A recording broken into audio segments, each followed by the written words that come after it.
You're very welcome to the session today. This is our third session, and you're very welcome from wherever you might be. It doesn't matter. Good morning, good evening, good afternoon. In Uganda today, it has had very good weather. We're grateful for it. Would like to start, and I would like someone to read for us, our Sister Skipper, and then I can go a bit more on the introductions, and then we can start. Anyone who is willing to read for us today, you can unmute yourself or lift your hand. I'll see your hand up, and then we can start. Hello, good afternoon. This is Stella. I am my sister Skipper. I'll build my sister up, encourage her, empower her, and pray for her.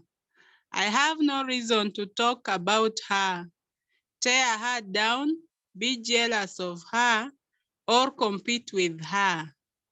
I am going to stand behind her into her destiny. All right, thank you so much, Stella. Thank you.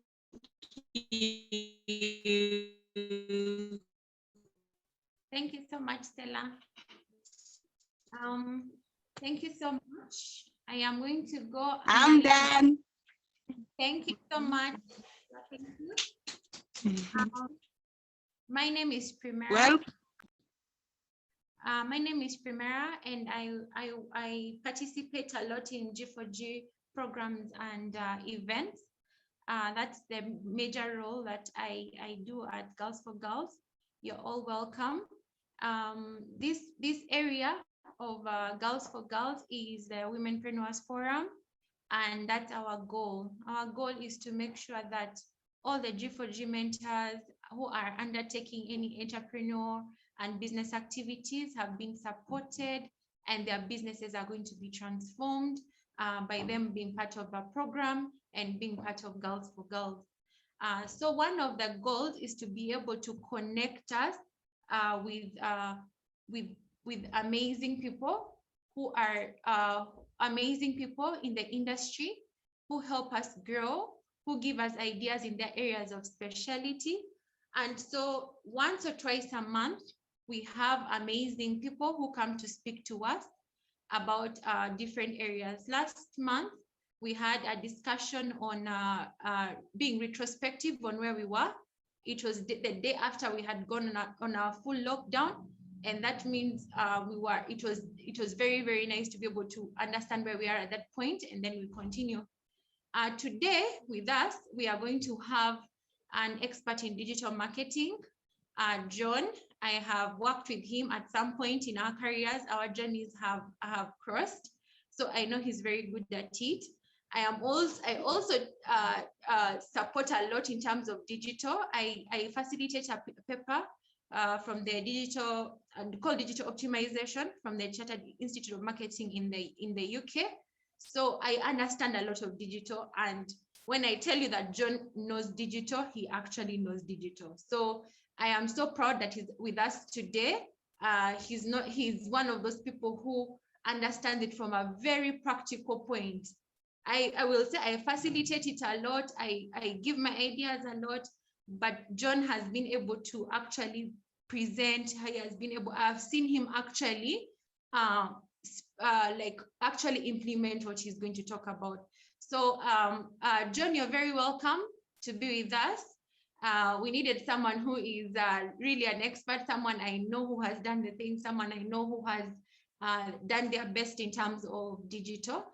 And at this time of the year, when we are looking at being at home, mostly COVID and all those, our businesses as ladies on this group are somewhat young. Some of them are also have been around for a while.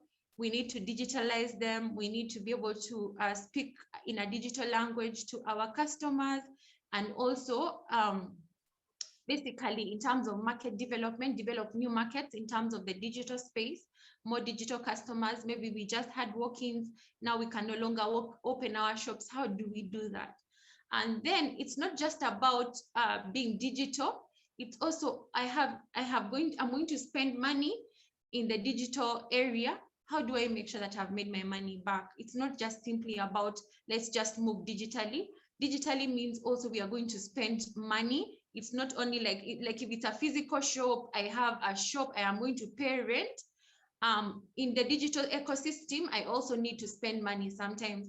But also, there are also tricks on how we can, as young businesses, from my perspective and what I am excited about when I teach digital is trying to show people how to be able to make best use of the platforms in a way that they're not spending too much until the business is able to have a good return on investment to be able to spend more. So I'll build we want to be able to start and stay a bit scrappy in our businesses, not spend too much, but how do we take care of, how do we make sure that we have made use of our platform so well that we know we are going to make our money back and still make money from digital. John, you're very welcome. At this point, I'm just going to let you just take it on. And me, I have my notebook already. I hope you guys have your notebook. You have a lot to write. Thank you so much, John. You can take on the session. Thank you very much, Primera. Good afternoon to everyone. So today, what I'm going to be looking at generally is taking you through digital marketing, the new normal. I'm going to take you through, let me just share my screen. Okay, let me just share my screen. I'm going to do a presentation, and I'll make the presentation available such that you can all have it, but Primera, you'll help me share. I'll just send it to you and you help me share. So basically, what we're going to look at today primarily is, we're going to look at primarily digital marketing. But before I get into it, I think let me introduce myself. I'm a digital marketer with 11 years experience. I had 4 years experience before that as a web developer. I have a particular interest in data analysis and also digital advertising, but also teaching. So I do a lot and lots of teaching. So my previous experience, I've had 2 years experience in agencies. These are basically marketing agencies. So QG Search and Search, which is one of the oldest agencies, as well as Metropolitan Republic, Uganda. Then I also had 4 years experience with NBS. I helped to set up the digital marketing department. Right now, it is one of the most robust in Uganda and by far the most engaging brand online, even more engaging than, some of the politicians and newspapers and everything. So they're the most engaging brand in Uganda. So 4 years with that. Then I also had 3 years with MTN, where I worked with Primera. That's my telecom experience. Then I also have 2 years experience with consulting. So I'm currently a consultant doing digital marketing strategy, but I also teach with a company called Upskill. And what we basically do is give individuals as well as small businesses skills in different areas. So my area is digital marketing, but Upskill has skills in different areas, graphic design, I don't know, everything from graphic design to camera work to whatever different skills are out there that, they can find someone with experience willing to train. So I teach digital marketing essentials, and it's a course that, I'll recommend for you to take on. It's free of charge, and it's online, free of charge. It's one month of intensive work, but within that 1 month, we use 24 hours. So it is 2 hours per day, 3 days a week for the 4 weeks. And you should be able to fully execute online. Now, when we're communicating in any forum, we usually talk about the 5 W's and H, okay? That is who you're communicating to, what you're saying, where, when, and why, and then finally how. Okay, so this is how I'm going to structure my presentation today. And just give me a sec, just put on a timer so that I don't go beyond.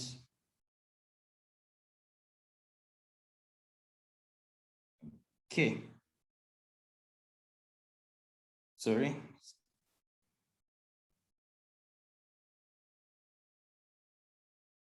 Okay. Just need to time myself. So we're going to look at the 5 W's and H, which is how I'm going to use this to do this presentation.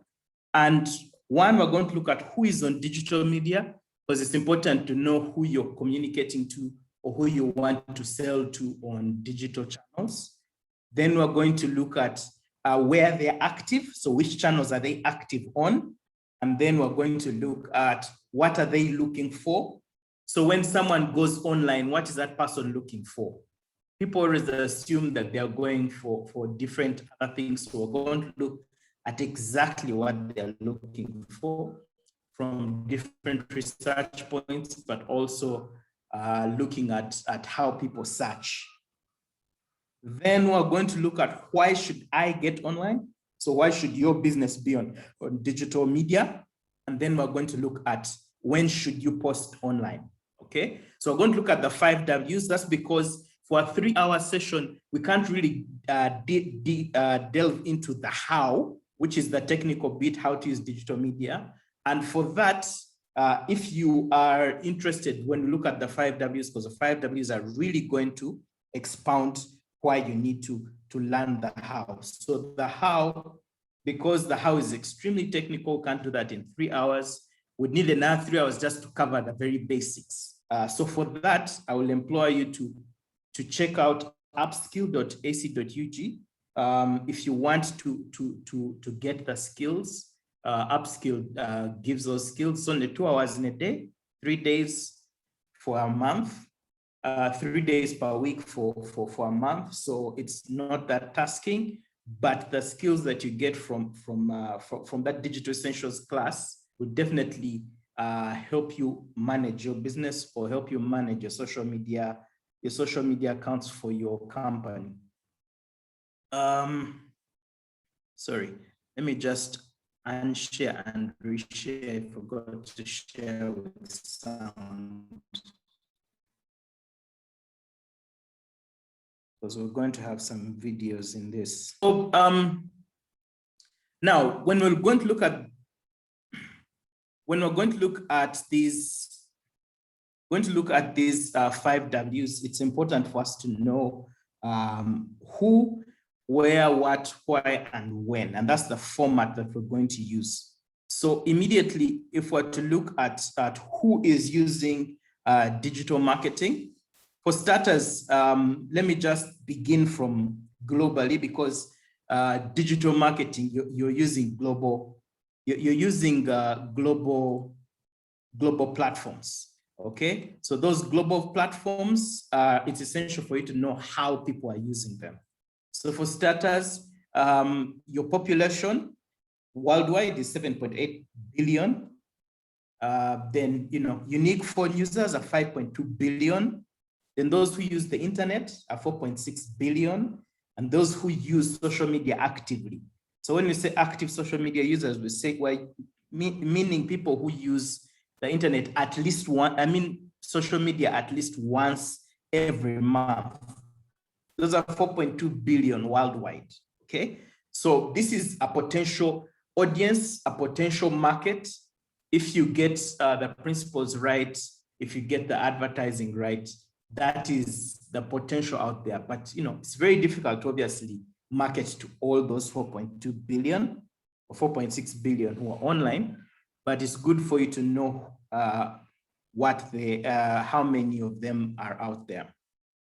So social media usage of those 4.2 billion globally, it grew by 8.9% globally, but in Africa, Facebook grew by 200 million in Africa just last year. That was only Facebook. Internet usage grew by 2.5 million or 21% in Uganda alone. So you can see that, 2020 was a unique year, yes, because there were so many people who jumped on because of the lockdown.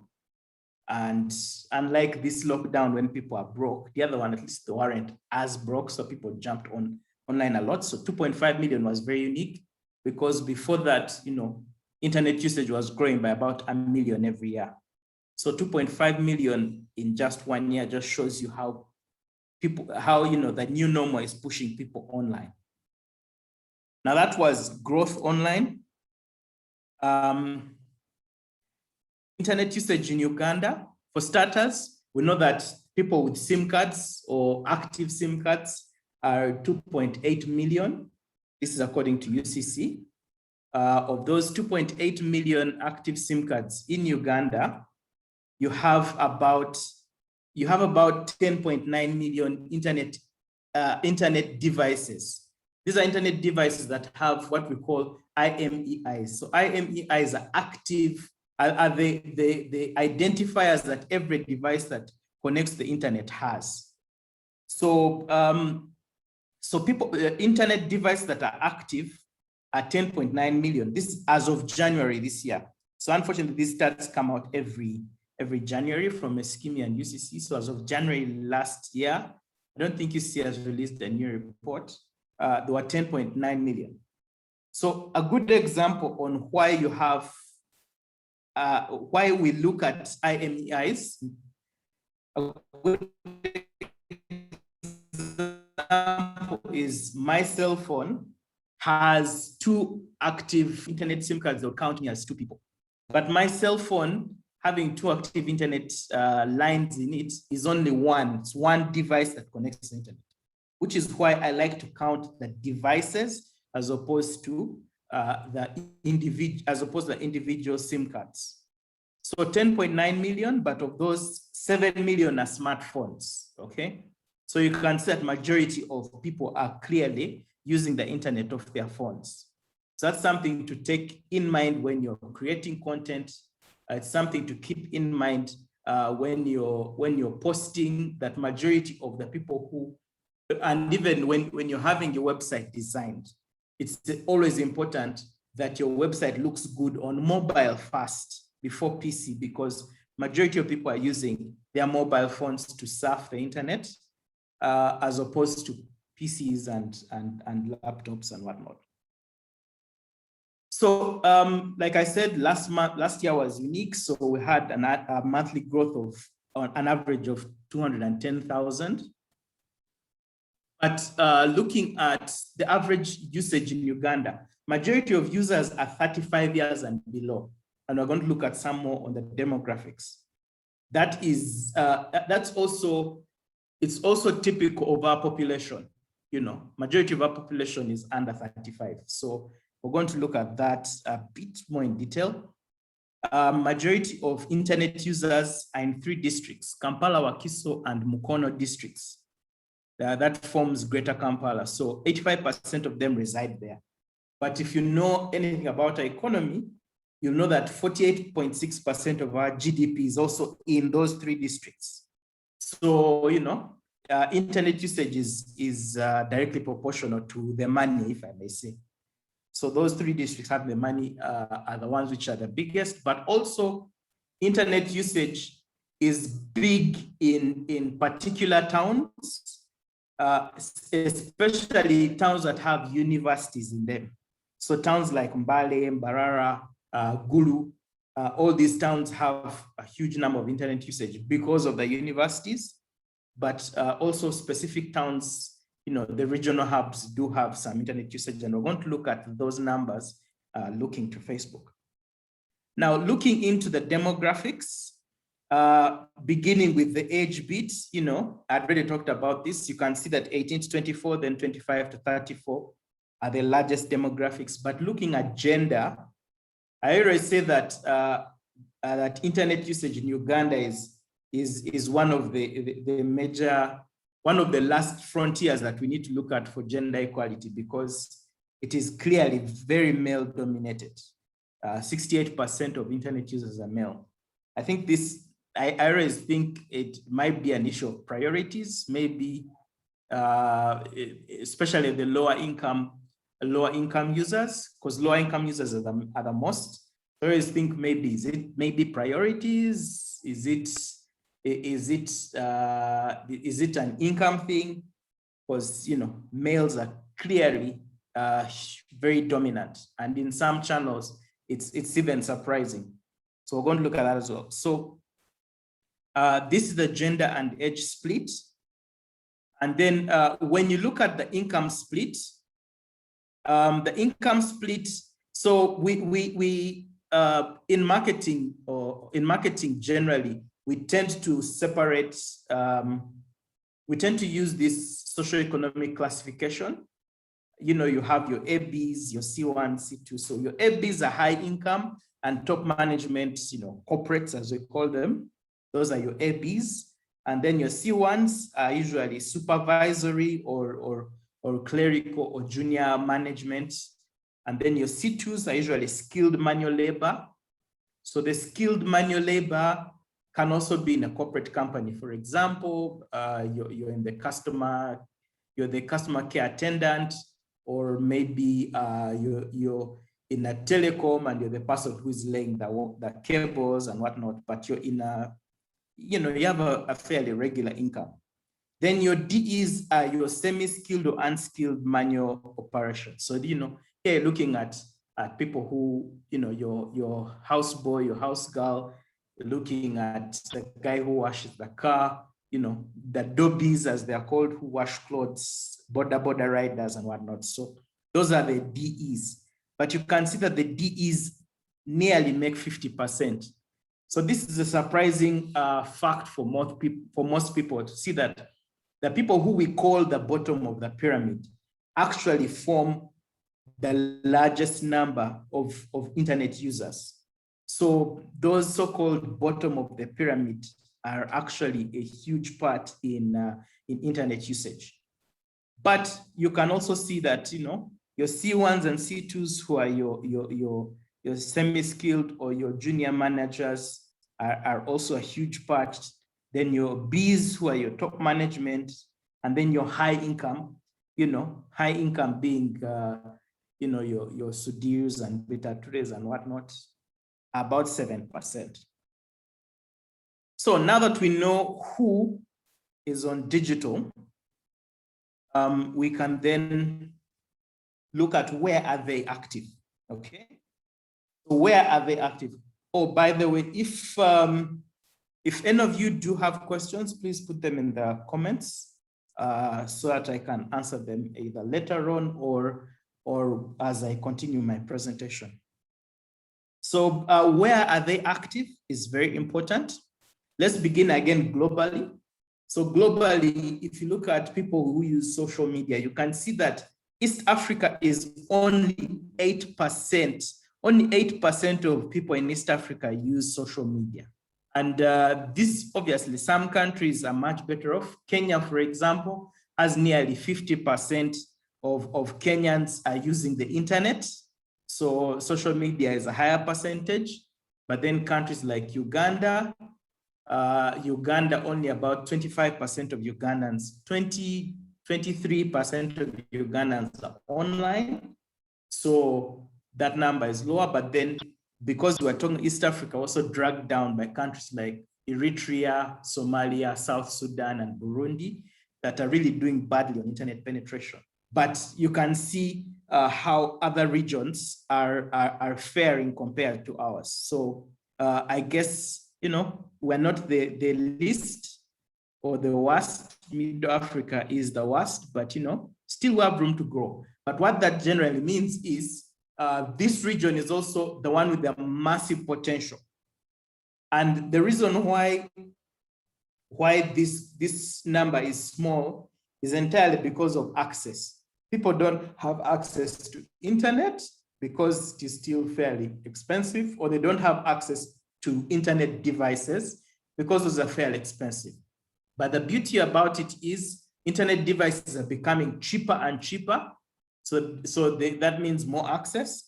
And also the more number of internet users they are, the cheaper it becomes, because the telecoms and internet service providers then get economies of scale, and then they can make things cheaper because they have more people.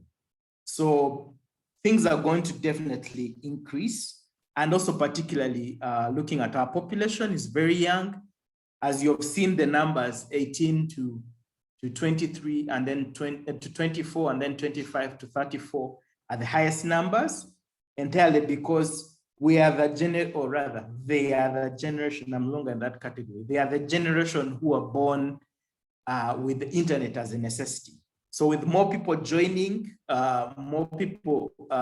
joining universities, joining the formal sector and informal sector, the more internet users you will have.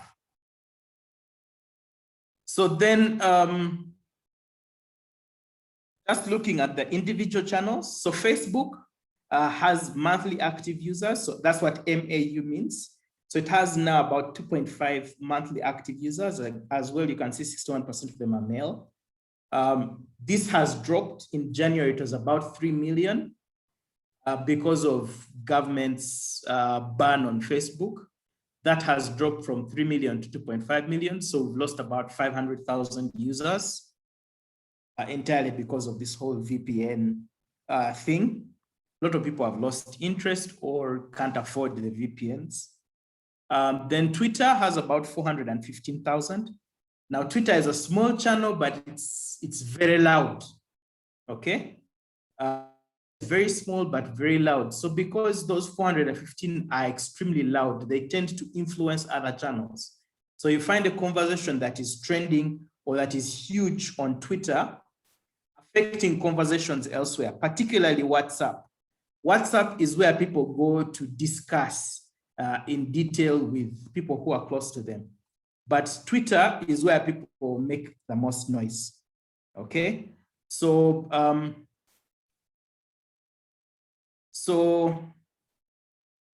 when you have discussions on Twitter, Twitter can actually make or break your brand, as you already say, because if you're to ignore something that is there, it can actually become a huge thing and actually become a problem.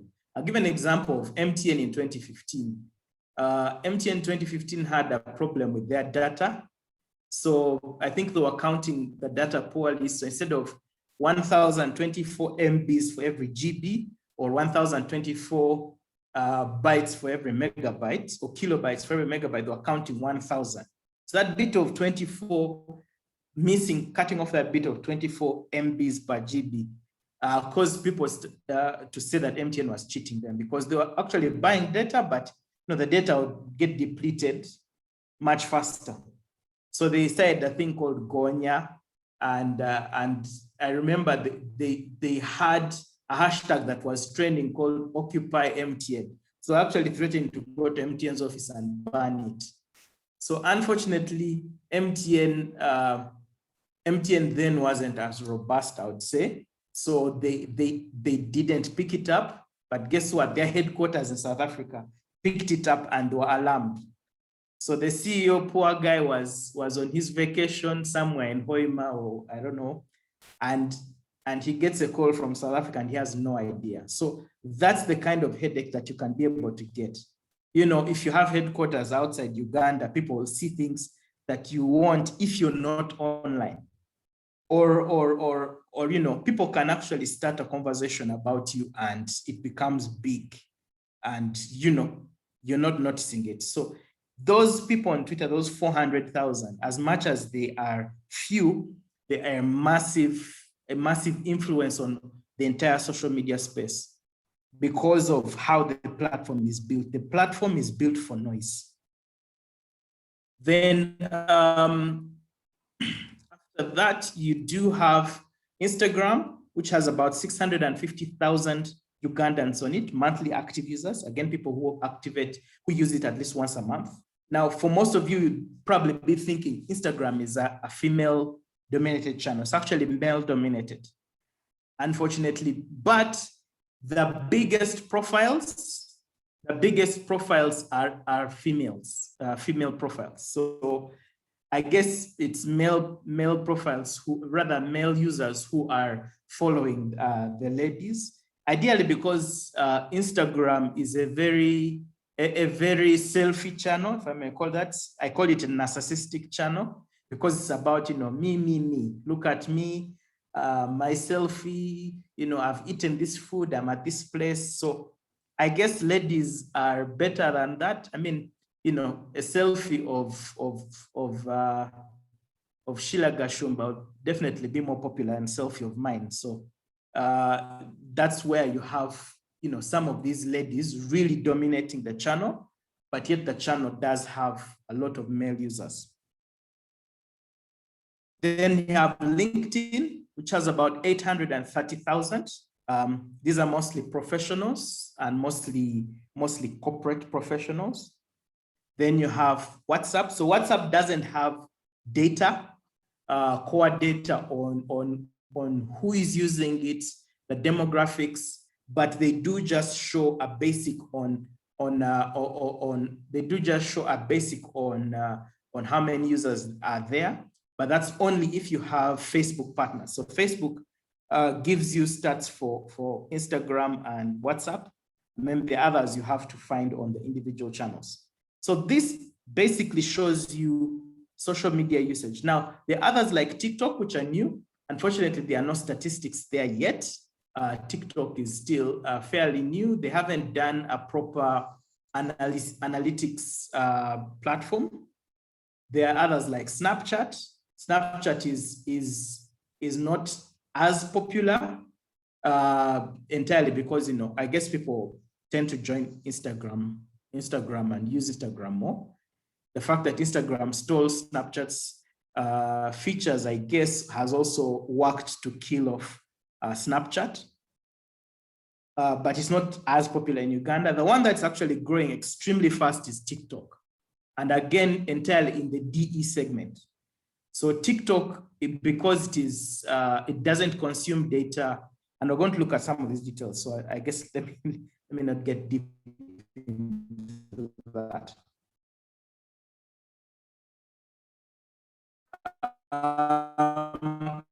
So just looking at how it is used in Uganda, these are the top 8 towns, okay?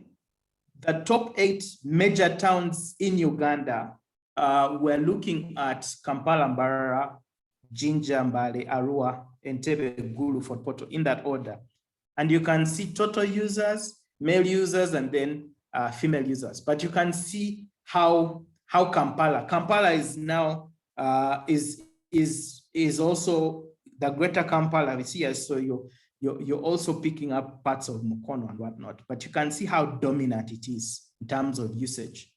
And then, the likes of Mbara and Jinja and whatnot are then picking up from there.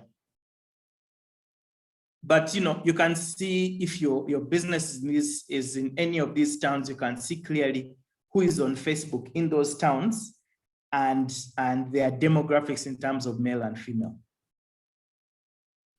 Now, if we're to continue to look at who is using social media. So remember, we looked at A, B, C1, C2, and DE in terms of usage.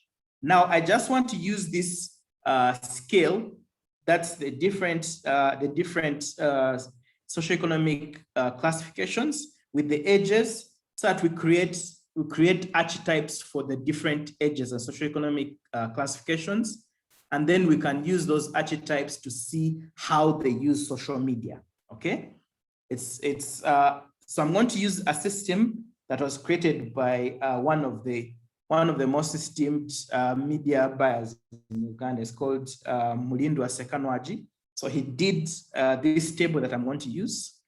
So the first segment is teenagers. So teenagers 13 to 17, they all consume data determined by how their parents consume data. Okay, so we're just going to put them all in one big lump sum. So their access to internet is entirely determined by their parents. So a teenager of DE may not have internet access because the parent might have only one device, that is a treasured asset. But a teenager of an AB might have their own asset, their own device, probably even an iPhone or the latest Samsung or something. A C2 might have a tab maybe, or okay, C1 might have a tab maybe. C2 may have access to their parents' phone once in a while. But so the different categories are going to look at how they use. But teenagers' access is determined by their parent. Then you have the swag category. So these are mostly an example, guys who own businesses. So they are business owners, but young business owners. So often enough, they are, the kind of person, for example, who sells computer parts, for example, or who sells movies, these movie shops, or I don't know, whatever small business, whatever, or even has a shop selling clothes in an arcade or something. So a small business owner, now we call them swag because their character is, because they are making money, because they have a certain level of cash flow, they can afford a good phone. They're probably going to be using a Techno or a Samsung or iPhone, depending on where they are in terms of income. They're wearing, they're wearing jeans, nice sneakers, shirts,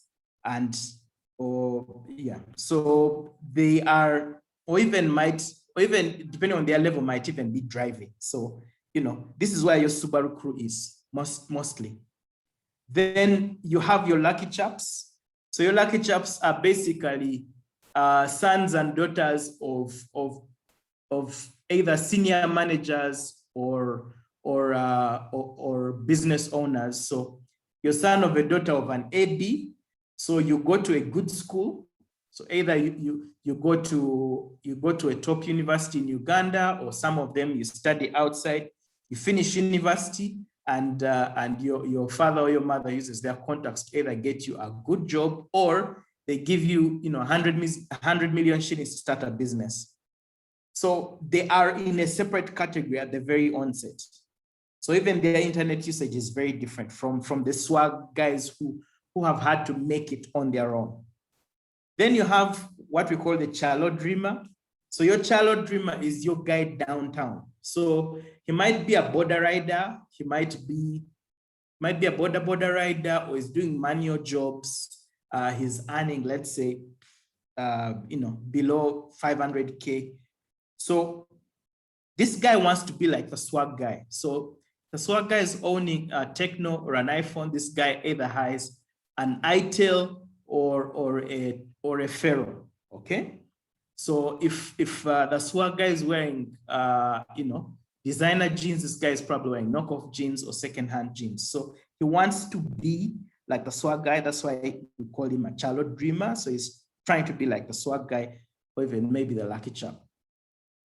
Then you have your formal corporates. These are your junior corporates. So, customer care attendant, junior manager, or entry level corporate worker. So these guys have, they have relatively good income, or at least steady income coming in. So, from 23 when they finish university to about 35. And then after that, you have your Katara. So the difference between your Katara and your Chalo dreamer, they are in the same category, but your Chalo dreamer is spending all his money to try and be like a swag guy. He's dreaming of doing things, so he spends his money that way. Your Katara, because they are older, probably even have a family, they are thinking of Mereyalero, so they are spending their money on basic necessities, on something that, or on their day-to-day living. So they are not as extravagant as your Chalo dreamer, and neither do they spend like the Chalo dreamer. Then you have Abalodi. So this is basically your mall owners or mega business owners. So, the parents of the lucky chaps. And after that, you have executives, top executives and top managers in corporate companies. They're in either A or B. Some of them earn 60 million shillings. Some of them, 15 or whatnot. So top executives.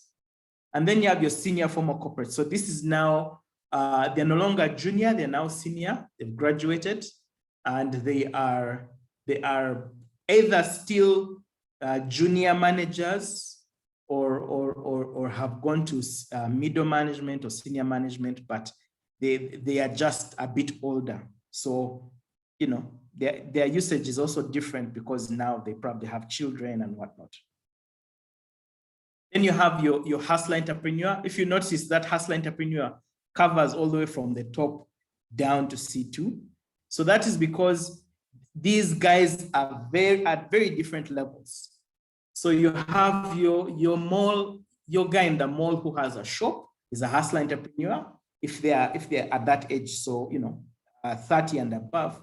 Or you have your Chikubo guys who deposit 100 million shillings per day in the bank. Those guys who go with sacks and even have a separate till that is sealed off for them. So, hustler entrepreneurs tend to act the same. They tend to, okay, not all of them, some of them are a bit different, but they tend to act the same in what they're looking for online. And then after that, you have your hard knock. Your hard knock is basically your border rider, but you've hit 35 and above. So you're not dreaming anymore to reach like that. For you, just thinking about your daily living. So the internet usage is very different in all this. Now, the reason why I'm taking you through this segment was now very clearly we're going to see how these guys use the different channels. So for starters, this is how they use WhatsApp, okay? This is how they use WhatsApp. So your DE teenager is not on WhatsApp because, like I said, the phone is a prized possession. The parent is not going to release it for the kid.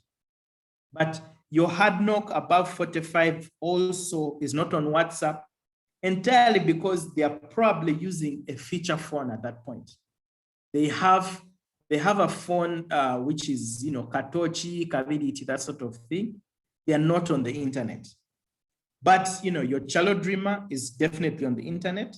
I mean, I have a border guy who has a phone that's more expensive than mine, probably at 2.5 million or something. Then you have your Katalas. These guys are online. They might be holding a Pharaoh, but he's online. Then, some of the hard knocks are also online, but everyone else is on WhatsApp. So these guys, these teenagers are on WhatsApp. They have already on WhatsApp because they are either family or their staff or their personal, their inter-entrepreneur forums or something. So, the guys in the formal jobs on WhatsApp entirely because, that's how you manage teams, as well as the hustler. Hustler is probably selling, probably buying and selling online, talking to customers and that sort of thing. So WhatsApp is a massive channel. You can see why it is 3 million strong because it's universal. Then you have your Facebook usage. Facebook usage. So here what we do is we cut out the hard knock entirely because those guys are very rare on Facebook. But your Katara and your child dreamer are actually the majority of Facebook users. The guys in DE are the majority of Facebook users. So if you look at some of the discussions and whatnot, you can see that majority of these guys consume internet.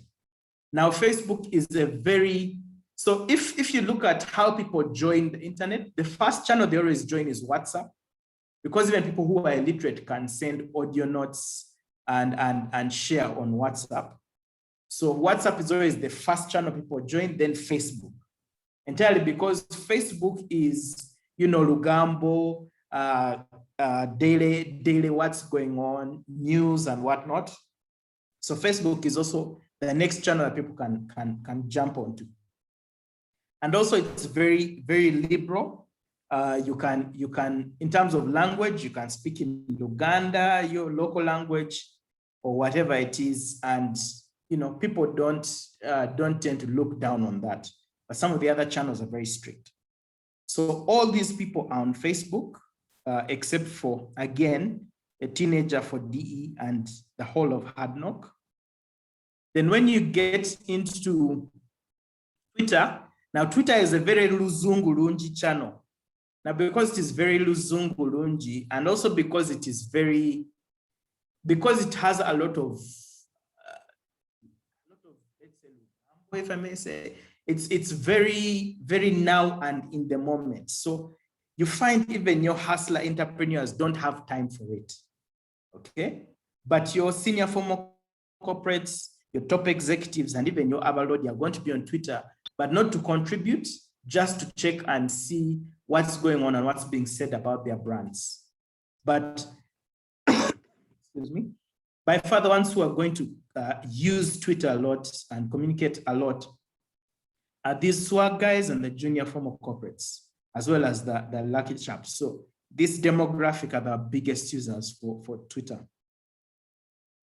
Then on getting onto Instagram. So Instagram is a very young channel entirely because of how it's built. So it's picture oriented and video, but it's also the reason why your Qatar and Charlotte Dream are not on Instagram is because it's a very expensive channel. It's data intensive. So these guys are not going to be on it. Secondly, it's also a very narcissistic channel. Like I said, it's, you know, me. Now, if you know anything about the people we call Gen Zers, so Gen Zers are the generation born after 1995 or 93, not sure. So I think 95. So Gen Zers by default, they are different from millennials. Millennials are also me, but, you know, we're more rule breakers. You know, we don't want to wear a suit, want to wear a t-shirt or jeans, but the millennials are very me. So Instagram is a perfect channel for them, entirely because of how they communicate and how they create and consume content. But also Instagram is also a perfect channel for businesses. So some of your hustler entrepreneurs, particularly the younger ones, are also going to be on Instagram, entirely because they're trying to push their businesses, because it's a very visual channel. Anything that any business that is visual is going to thrive there. You know, people are now doing real estate on Instagram. You know, anything that is, you know, that is visual, clothes, shoes, furniture and whatnot, people are actually selling on Instagram. And Instagram is pivoting more towards shopping, entirely because of how they've seen people consuming it. So you can see that the majority of users are here, 35 and below. Then you have YouTube. So YouTube is one of the largest consumers of data in Uganda. About 30% of all data is consumed on YouTube, and entirely because of these guys. Surprisingly, again, your Child Dreamers and Katalas are the guys who are consuming the most YouTube. So YouTube is a channel that is massively used for things like news, music, you know, gossip and whatnot. So it's also very much used, entirely because it is video based. So the thing is, digital, anything about digital and online, if you have video, you're going to be very engaging. If you have video, you're going to captivate people's attention. So even just as you think about that in your business, we always say content is king, but we say video is the emperor, okay? So video is the king of kings, if I can use that. I hope it doesn't offend people, but video is the king of the king, which is content. So YouTube is definitely a big channel. It's one of the second most used channels, or the third after WhatsApp and Facebook, entirely because video. And you can see everyone uses it except for the hard knock. So even your Chikubo guys are going to be on YouTube. Even your swag guys are going to be on YouTube. Even your teenagers are going to be on YouTube because now they're doing a lot of online learning. So there's YouTube for kids that's entirely built for that. So all these channels are going to then be used by these guys. Then finally, TikTok, like I said, it's a new channel and it's being consumed by everybody who is 35 and below. It's one channel that is massively among these guys again, the Chalo Dreamers and Katalas who are using it a lot. It used to be a channel that was for young kids who are posting dancing videos, but now it's becoming extremely vibrant, and it's starting to look at creating space for businesses as well to put their content there. So TikTok is a channel that's growing. I think, in my view, it might be one of the fastest growing, or maybe second after WhatsApp. But again, we don't have stats, but it's one channel that is really picking up entirely because of kind of content that you have there. So TikTok is one thing that you need to look out for in the future. But also, if you have video content, then you might want to think of TikTok as well. Now, we've looked at who is on digital. We've looked at where they're active. Now we're going to look at what people are looking for. But let me just, okay. Since someone asked if my connection is unstable, I hope it wasn't. I just want to look at the question very quickly. How do I get to capture markets, say in Sudan, knowing they are in need of foodstuffs, especially dry foods? So I'm not going to look too much in the how, unfortunately, because of the time, but that would have advertising. Advertising is, online advertising is something that you can get. But just like I've taken you through these statistics and shown you everything about Uganda, if you want to get statistics for Sudan, I would ask you to go to a website called datareporto.com, okay? Let me just type it in the,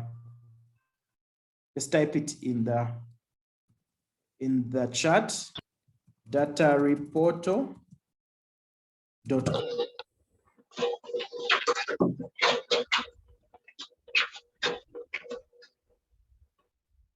Okay, sorry.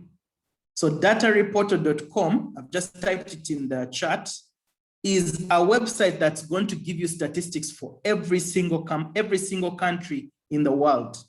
Okay, so it's going to give you statistics of who is using the internet, the demographics of the people on the internet, who is using social media, also, and some stats on what social media they're using. So if you're looking for any other country other than Uganda, I'd advise you to go to Data Reporter and look for the presentation for that country, and you'll get statistics on that country. Some countries are more detailed, like Kenya, because Kenya has a lot of data. So they'll even show you things like e-commerce and how people are buying and selling. Some countries are less because of the data available. So that should be able to show you. Okay. So the how is very important, very true, Stella. But like I said, the how is so massive, we can't look at it in 3 hours. I would need 3 hours just to take you through the basics of the how, okay? So, which is why I said, if you want to learn the how in detail, go to upskill.sco.ug. We're going to have a next class, I think, this coming month. So it's a free class. It's entirely free. You can join, and then there's a form, I think, on the website. You can go fill in so that you get invited for that class. You finish the class, you get a certificate as well. So that is, or even maybe Primera can invite me for another session and we get into the how deeply. But I can't do the how and look at the other 5 W's as well in this time. We shall, John. We shall organize another Okay. session. Yeah. Okay, excellent. Okay. Okay, so I don't see any other questions. Let's just move on. So, what are people looking for online? Number one, I just want to I'll keep doing the global first, then I'll come down to Uganda. Now, globally, the number one reason why people look for content online, number one reason people going for the internet is to find information, okay? Then after that, to stay in touch with friends and family, which is now social media. Then to keep up to date with news and events, which can be social media, or it can be Google or all these other websites. Then how to researching how to do things, okay? So I'm one person who's always researching because I'm not a very good cook, yet I'm a bachelor who lives alone. So every now and then I need to go and learn how to do something. So I use YouTube. So I'm always, like I say, I'm always cooking for myself, but doing experiments in the kitchen. But entirely because of YouTube, I can then learn how to do some of these things. So how-to videos are very important. Then watching videos, TV and movies. You know, for example, me in my home, I don't use my TV anymore. It's probably not working anymore. I haven't used it for 2 years now, and I watch all my TV online, finding new ideas and inspiration and blah, blah, blah. So you can see all these reasons, but top of that is finding information. So basically, if you want to position your business, online for people to access your website or whatever, you have to position yourself as someone who's giving information, okay? Because that is the number one reason people go to. There is the reason why we all say Google it, or let me Google it, or the reason why Google is the second most popular website in Uganda. Number one most popular website is Facebook still, entirely because people go and spend a lot of time there. But the website people go to the most, then if they spend little time there, is Google, entirely because you're going to find information. You're going to ask Google for something. Then it gives you research results, and then you leave Google. Okay? Now, Google is not the only search platform, but it is by far the biggest. So the reason why we always say Google something is because people are looking to find information. So even you as a business, you need to focus yourself in a way such that people can find your business. Now, as we got the second, when people are doing brand research, okay? Research about brands or research about products or research about anything, different age groups look at different platforms to do research. If you look at people who are 16 to 24, now this is globally, they use social networks more. Entirely because, like I said, that generation are more, they are more peer driven. So they are going to go and ask their peers on social networks before they search. Now, every other group after that, from 25, 34, all the way up 55 to 64, they're going to use search engines more than they use social networks. Okay? So that means actually, Uganda will have a tendency, hey, okay, I'm going to have someone to do my digital. You're actually saying, I'm going to have someone do my social. We always say that wrong. So you're like, this is my digital media manager, but they're actually only managing your social media. That means that you're doing things wrong.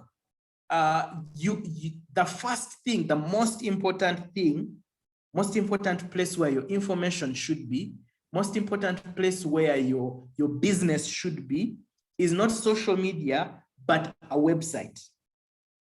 It is always important that your website is the central location for everything, all your business, all your products, everything about you. Your website should be the central location. Your social media should be how you get people there, but the target audience, the target platform shouldn't be social media. It shouldn't be a Facebook page. It shouldn't be a WhatsApp number. It should always be a website. So if you want to dominate or to use digital effectively, you must have a very informative website and a website that is done right. Okay, so things like it is searchable, it has a good way of people clicking from one page to another. People can easily see the content they are looking for. It doesn't have very bright colors so that it makes you tired. You know, websites that are very bright, people get tired and leave. I'll give an example. A website was red with white letters. Would you look at it for long? You probably want to leave as soon as possible. So, you know, a website should have nice, warm colors, that sort of thing. So all these things are things that will ensure that your website is hospitable for people to go to it. So number one platform should always be your website. You should update your website more than you update your social. Your social should be extracts of what you put on your website. But it shouldn't be the other way around, that you put stuff on your social and you don't put it on your website, which unfortunately is a mistake many Ugandan companies do over and over again. So, excuse me. Yes, so search engines are a huge, very huge way for people to find your brand, to find your products, to find your services. So it's important that you build for your search engine. Now, into the conversations, remember we're talking about what people are looking for. So the conversations people have is also a huge part of what people are looking for. So let me just remove this to distract you from what I want to say. Imagine you're in a room full of people. Let's say you're at a cocktail party. People are having their small conversations in the different corners, you know, different cliques, people are grouped up, and you want to speak to all those people. There are three ways that you can speak to all those people. One is you can shout. You can shout and try to shout above everyone else, okay? So if I'm to try and shout above everyone else, that will have two effects. One, people will stop what they're doing and listen, but they'll be annoyed because you're shouting. Two, people will look at you like a fool and try as much as possible to ignore you. Try continuing their conversations and be louder so that they can drown out your noise, okay? But that's one way. The other way is for you to talk to them individually, one-on-one. That's also a very inefficient way of doing things because they are going to be, you're going to take a long time for you to talk to all of them. One by one, it's going to be extremely extraneous and extremely time consuming. The third way for you to talk to the whole room, to get people out of their groups to listen to you, is for you to find either the largest group or the noisiest group in the room, basically the one who, or the coolest group in the room, okay? You go to them and get them interested in your conversation. Then when they start giggling and laughing and they are fully engaged, everyone else is like, okay, what are the cool guys talking about? Let me go and listen. So people start, you know, peering to see what's in your conversation. And when they, one by one, as they start to join, other people see people joining, like, what's there? Then they'll all come and join. Before you know it, the entire room is listening to you, okay? So that third approach is entirely what we try to do on digital. So you either find, you know, the coolest guys or the loudest guys or the noisiest guys, and you engage those people and then get them to engage other people to join, okay? So that's entirely the approach that you should use on your social. Now, what conversations are having? Because if you're to do that, you must know the conversations people are having or the interests people have. Then you can draw them in by their interests. So in end of 2019, we did a survey of about 10,000 people, trying to look at what people are doing online what they're interested in online on the different channels. So went to Facebook, talked to Facebook people, went to Twitter, talked to Twitter.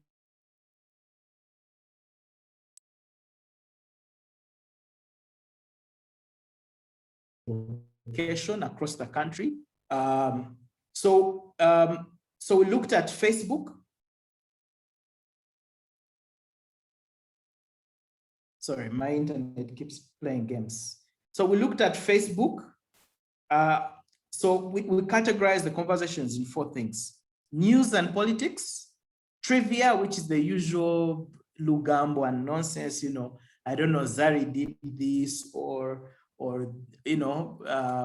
what's his name, released a new video, Bad Black released a new video or whatever. So that is now trivia. Then career and lifestyle, people talking about their work, but lifestyle being, things in their life like, I have a new car, I have a new house, new job, that sort of thing. Then education, which is basically me learning and building myself. So Facebook, majority of the conversations are trivia, people talking about, Lugambo and whatnot, but also a huge part of it is news and politics. So the topic of the day is going to be a topic of discussion, but there's also a little bit of part of career and lifestyle. Here, the big part being lifestyle, and very small bit on education. So that is Facebook for you. So it's mostly Lugambo and news. Twitter is massively news because entirely how Twitter is built. Twitter is built for every day, something that is moving. So in the same way, if you have a business and you're on Twitter, you should be talking about what you're doing currently, because Twitter is about what's happening currently. It's about trends. You won't have people talking about something last week on Twitter. They'll always be talking about what's happening today, yesterday, that sort of thing. Twitter also has a huge part of trivia, but also a large part on career, and a larger part on education than Facebook. LinkedIn, on the other hand, has zero tolerance for trivia.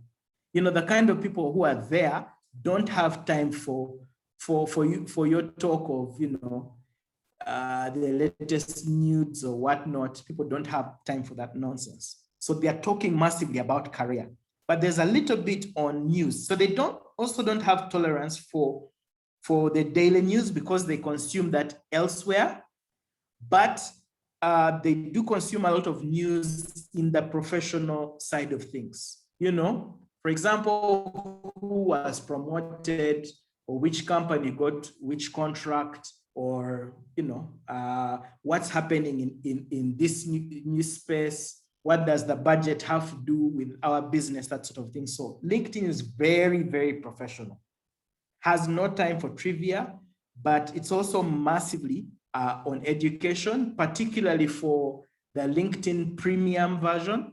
There's a LinkedIn Premium that has a huge, huge plethora of education that people can consume.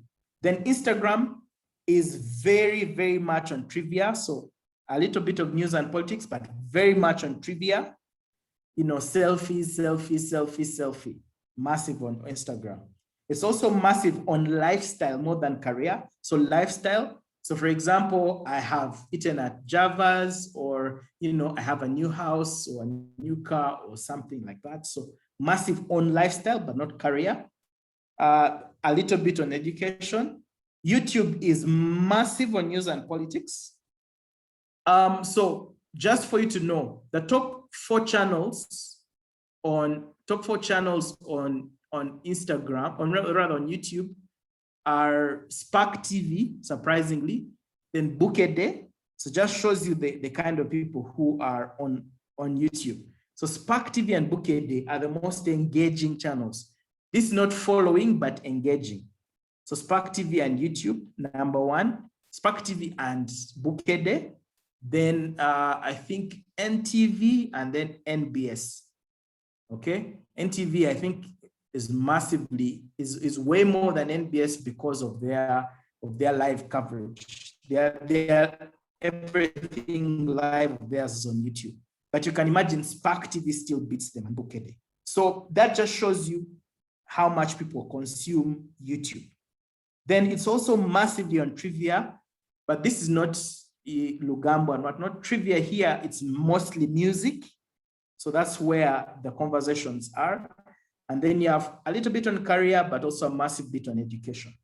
So you can see the conversations people having on social media. So then how does your business tap into this knowledge to see which channel you're going to use, okay? So if I'm on Facebook, probably I either need to be current or I need to be more informal so that I can see how to tap into that trivia. If I'm on Twitter, I need to maybe tap in a little bit into the news to see how I can twist what's going on.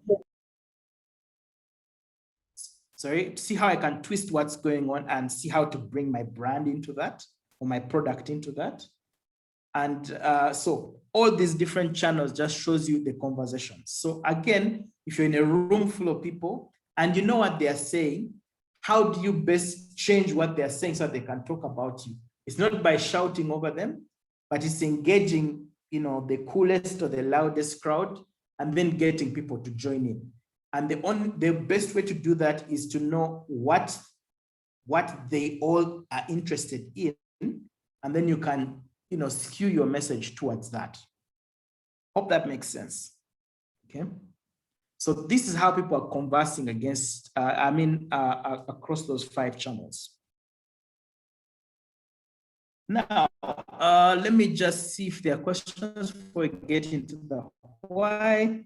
Influencers and the power of influencers. Influencers are very important because, like I said, the coolest kids in the crowd, if they are joining your conversation, the people who think they are cool will want to be like them. So the influencers are those cool kids in the crowd who you know, tell people, hey, come and listen, this guy is saying nice things, okay? Who now bring people towards your crowd. So that's how influencers are a huge part. But also influencers, because people generally listen, when they talk, people listen, people keep quiet and listen. They're a huge part to have them talking about your business, because people would ideally not listen to you at all, will listen to these influencers because they always listen to what these guys are saying. If they stand up to talk, someone is going to go to where they are and listen. So if they're also saying, by the way, the other guy has nice things, then you're going to follow him too, a person with nice things. So that's about influencers and the power of influencers. They are a nice way of bringing people to you, okay? But as they bring people to you, don't think they are going to sell for you. No, influencers are there to bring people to you. They are there to amplify your message to people who would ideally not listen to your message. But it has to be your message, and you have to then get the people who've come to you to buy your products. So influencers are not there to sell for you. They are there to bring people to you. Just go through some of the other questions. When do the classes start? Beginning of every month. No, we're going to have one next month. So you can choose to follow me on @babirukamu across all social channels, or you can go to upskill.ac.ug. There's a form there that you can fill in if you want to learn, and then we'll inform you when the classes are starting. But there's also a form for people who have businesses and want people who've graduated from the class, because we've had 2 classes so far, and we have graduates. So people who've graduated, some of them are looking for jobs. So you can then hire someone who we have trained and we know knows digital, because they've gone through our different assignments and our end test, and we've seen that they are worth us endorsing. Okay, so the classes are beginning at the beginning next month. I think that's when we're going to do the 3rd class. But you can go to upskill.ac.ug and register, and then we definitely will we'll push that out. But when we begin the registration process, Primera, I will ensure to send you the banner and the details of the link, so that so that she can share to you guys. Those of you who are interested can then join the class. It is free of charge. It is online. It only takes 2 hours of your day, for 3 days a week. At the end of it all, after you've done all the tests and everything, you get certification.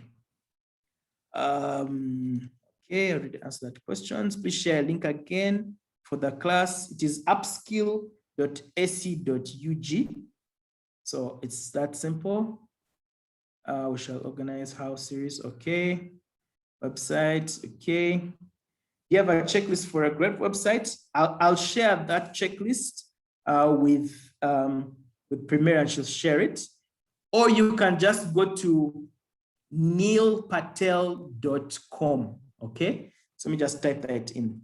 So Neil Patel is the guy that I learned from. Okay.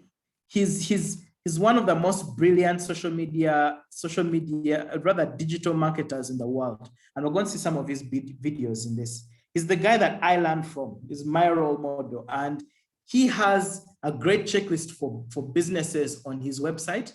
So you can just check that website. I put it in the link, and then you can just look through that. Most people believe social media works better. Yes, unfortunately, but at least now you know better. Building for your search engine is a new one. Most of us focus on social media. Yes, unfortunately. But now, again, you know better. To what extent is paid social media used in Uganda? So unfortunately, there are no statistics on how much is spent, but I can tell you some of the larger spenders will spend even up to $10,000 per month on social media ads alone. So, you know, the telecoms, the bigger banks, you know, Stanbic and Stanchart, I think are the biggest spenders above even the telecoms. So they spend that much money on digital. But digital is not like billboards where there's a specific price. So you pay according to, you can do paid according to how much you can afford. Because even a smaller company that can afford $100, if you do it well, you can $100 a month. If you do it well, you can actually get a lot.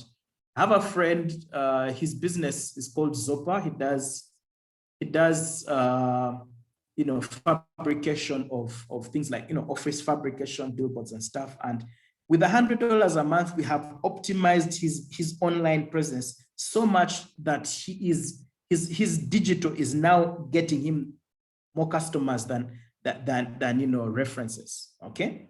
So, but entirely for him, we have gone really detailed, step by step, and also him as an entrepreneur, he's very digital inclined. So we've done it very detailed. We've taken 3 months with him, mentoring both his team and himself, because he wants to be very hands-on, and they've gotten it right. And they're now making sales from it. So unfortunately, those are things you can't do in 3 hours, but we need another session to take you through. So how do I become an influencer? Simple. Become an influencer, you must have influence. Okay? Influence can be one of two things. Can be one, you have a huge following, okay? Or two, you have the right following, okay? So either a huge following or the right following. Because I'll give you an example. New Vision is an influencer. Let me give you an example of publications. New Vision is an influencer entirely because they get 1 million people going to their website at least once a month. So the fact that they can influence the mindset of 1 million people, they're an influencer. But CEO Magazine is equally an influencer. They may get, you know, 50,000, 100,000 people going to their website a month, but they're a massive influencer because the quality of the people going to their website. These are CEOs, senior managers. So the right people, you having the right people, you also an influencer. So we have micro influencers who have small followings, but very targeted. Then we have macro influencers, okay? You know, people like Salvador who have 100,000 followers on Instagram. Those are you know, macro influencers. So as an influencer, you have to pick and see what you're good at. I'll give an example. When it comes to digital marketing, there are probably 2 or 3, maybe 3 or 4 massive influencers in digital marketing. 2 of them are called John. Another is a lady called Patricia Cahill, maybe, and a guy called Robert. But you know, none of us has a huge, okay, Kahil Zanu has a huge following because she's been at this forever. So the rest of us have small following, but you know, having the right following also makes you an influencer, okay? Neilpatel.com, okay. What's your percentage on SME should invest on digital or marketing?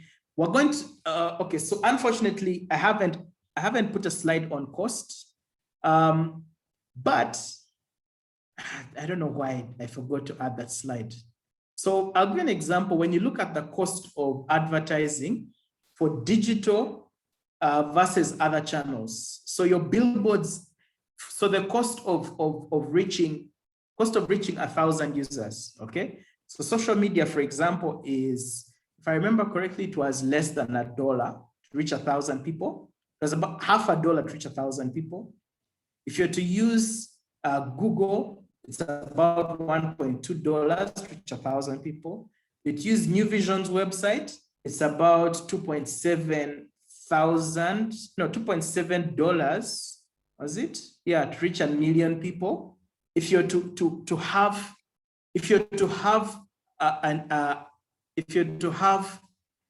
a newspaper ad, it's way more than that. And then the worst was magazines. So digital, ideally, if you have a small budget, should be the largest, if not second largest after radio, because radio is massive. Digital should be a huge part of your spend if you're buying media, okay? Entirely. But again, remember we looked at the demographics of who is on digital. It must be entirely because of who you're targeting. So if you're targeting rural farmers, for example, digital shouldn't be your #1 channel. Your #1 channel should be radio by far, okay? Because radio is cheap, radio is big for those guys, okay? Those guys are not online. So, but you can also target them through SMS, those who have phones. So instead of targeting them through social media, target them through SMS. SMS is also digital, but you know, in Uganda, we tend to separate that, okay? But if you're targeting people in Kampala, particularly 18, 24, 25 to 35, then your digital should be your primary channel. Right now, for example, it's the #1 screen before TV. So people are consuming digital more than they consume TV, or before they consume TV. By the time you go on news, you already know what they're going to say, entirely because you've seen it on social. Maybe you're going to watch the news because you want to see it in video, or you know, or in a more analytical way. So reason why TV is losing out is because of social media. If I get it instantly, or do I have to wait till 9 to watch it? So that's how you should look at things when you're considering where I'm going to spend my money. It is who I'm targeting and are they online? Remember the numbers we've looked at, and that should be able to guide you. Okay, so let's just move into the why. So we said, why should I get online? Let's just start with a nice video.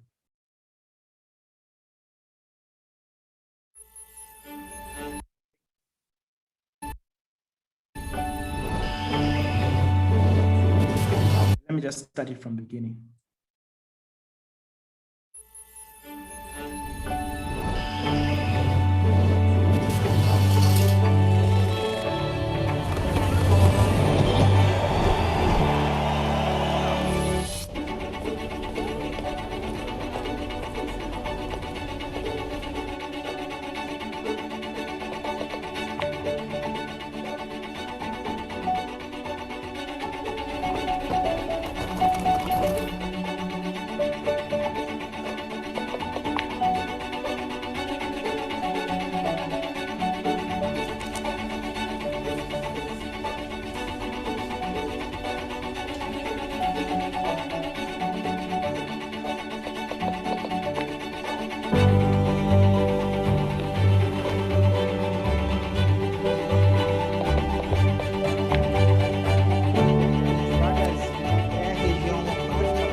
Okay.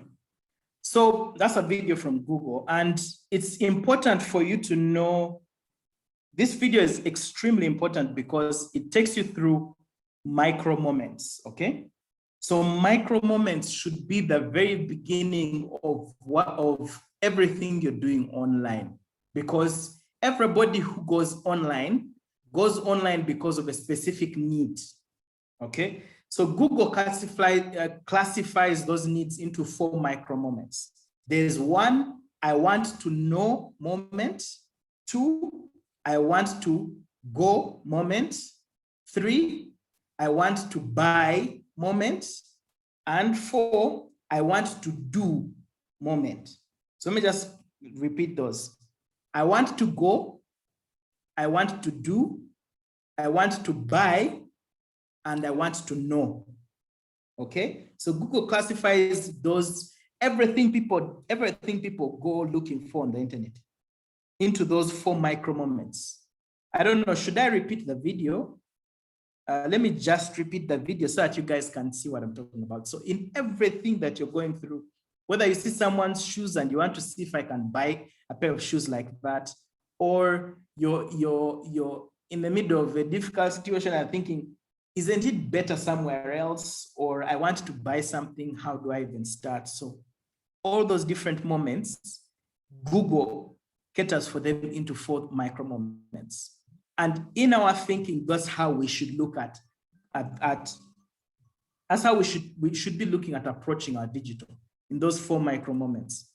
So it's I want to go, I want to do, I want to know, and I want to buy.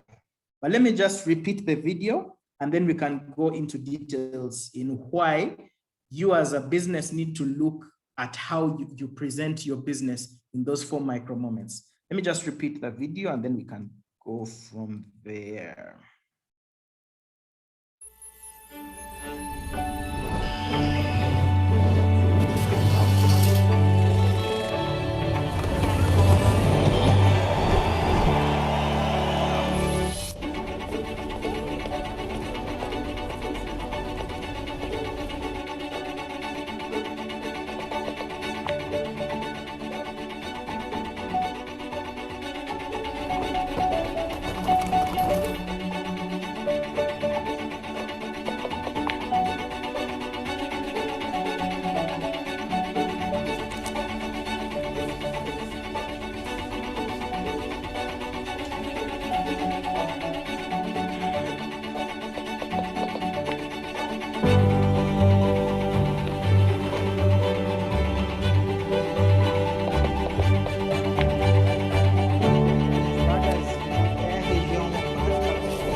Okay, so looking at those 4 micro moments, now this is going to be very practical. I want you guys to answer.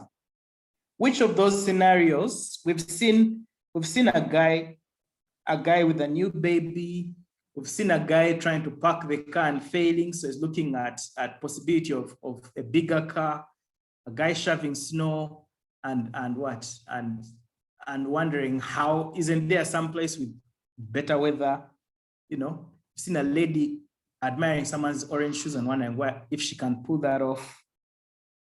Then obviously a parent finding their kid chopping their hair and wondering who can help them. So which of those moments is an I want to know moment? In the video, which of those is I want to know moment? You can either put it in the comments, or you can unmute your mic and then answer.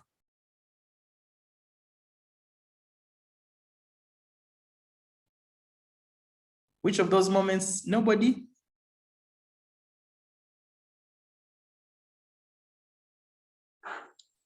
Hello.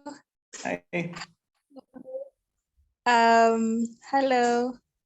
I think Hi. I would the moments when she was the lady who was on the ball in her. Yes. The lady on the ball, trying to do her exercises. That is clearly, I want to know more, because she's asking, how does this thing even work? Okay. Now the guy with the shovel, which moment is that? Is it, I want to know, I want to know, I want to go, I want to buy, or I want to know, go, buy, or do? The guy with the shovel in the snow, which moment was he in? Okay, someone is, Agnes saying, I want to go moment. It's actually, I want to go, because he's wondering, clearly there's somewhere with summer out there, okay? He wants to go somewhere that is not in winter, okay?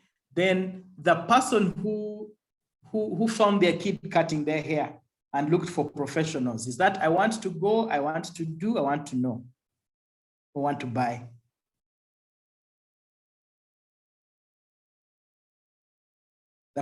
Okay.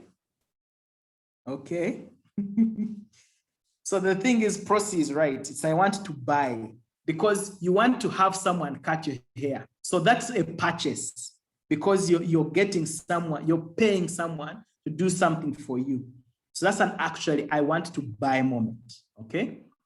Now for all your businesses, at any given point in time, someone will have any of those four things for you.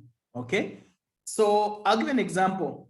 If my business is in tourism, and I missed, there's a video I should have put in this, I've missed, sorry. If my business is in tourism, which moment am I looking at?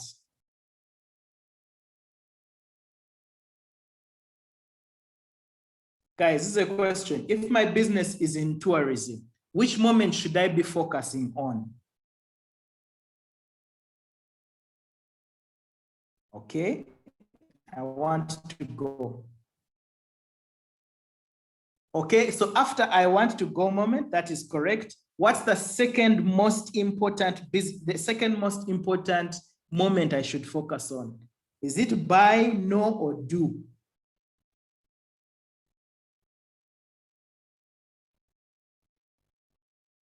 Okay, so it's actually do, because people live where they're living, not because they want to change where they are. They live to go and tour entirely because they want to do something. So that's why, for example, in Uganda, we focus so much on guerrilla trekking, that is doing, okay? Or safari, or a safari, that is doing. No is also extremely important, because someone may say, where can I find lions? So I want to know moment is important, but I guess that is number 3. Do is actually more important than no, because activities, people in tourism tend to be driven more by activity. So go, do, know, and then buy, okay? Unfortunately, there's a video I should have put in here. I completely forgot to add it. Maybe if you allow me to unshare, then I can just let me look for it.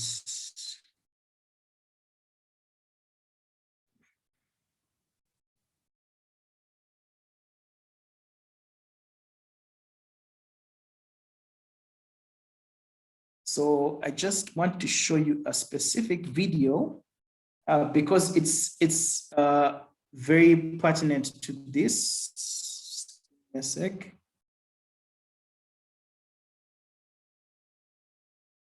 Okay.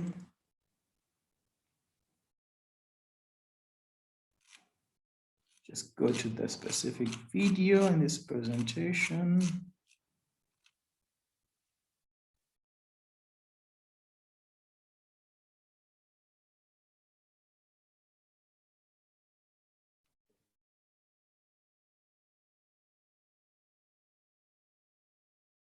Yeah.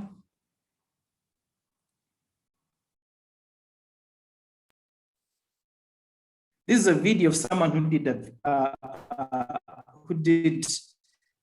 a very nice video on Uganda's tourism.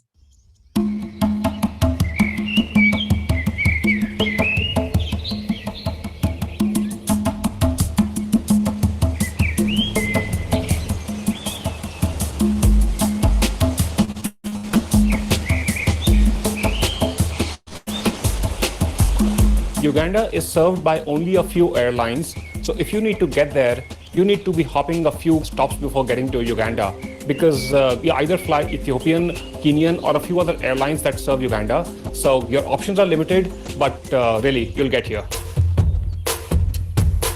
Uganda has made it very easy for travelers to get a visa.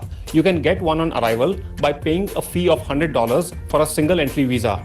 They have also introduced an e-visa starting the 1st of June 2016, but that process is still a little clunky and you may or may not get the e-visa on time. However, I'm sure, just like Kenya, is going to be all sorted and you can get your visa electronically well before you travel. It is mandatory for all travelers coming to Uganda to have vaccination for yellow fever. You can get that in your home country, and you will be issued a yellow colored certificate which you need to carry with you all the time, because it may be checked at the airport or any other ports of entry or exit. It's got a 10-year validity, so you get it once and then you can travel to African and other countries that require that yellow fever vaccination for a full 10 years. The currency in Uganda is its shillings. And when you change money, you're going to feel very rich.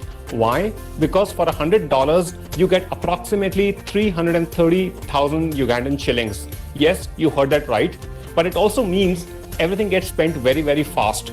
Like a bottle of water in the supermarket will cost you about 1,000 shillings. So you know that 330,000 shillings don't get too far. However, the cost of living in Uganda is not very high. So you know that $100 goes a long way here. Like most countries in the world, especially developing countries, Uganda has accommodations at every level for every budget. You can get very basic accommodation as well as super luxury accommodation depending on your taste and your budgets. The road network in Uganda is very well developed.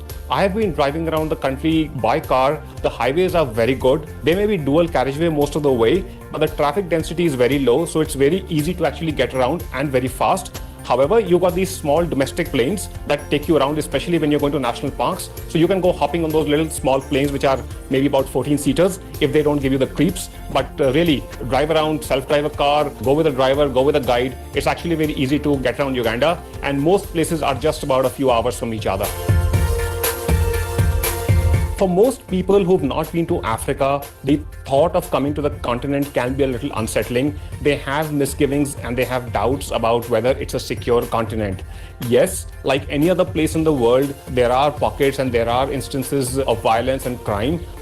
However, Uganda has been rated very safe. It's been rated safer than many other neighboring countries. And even when you're going around, you get that sense of security that you may or may not get in many other countries. Uganda has been blessed with one of the best climates in the world.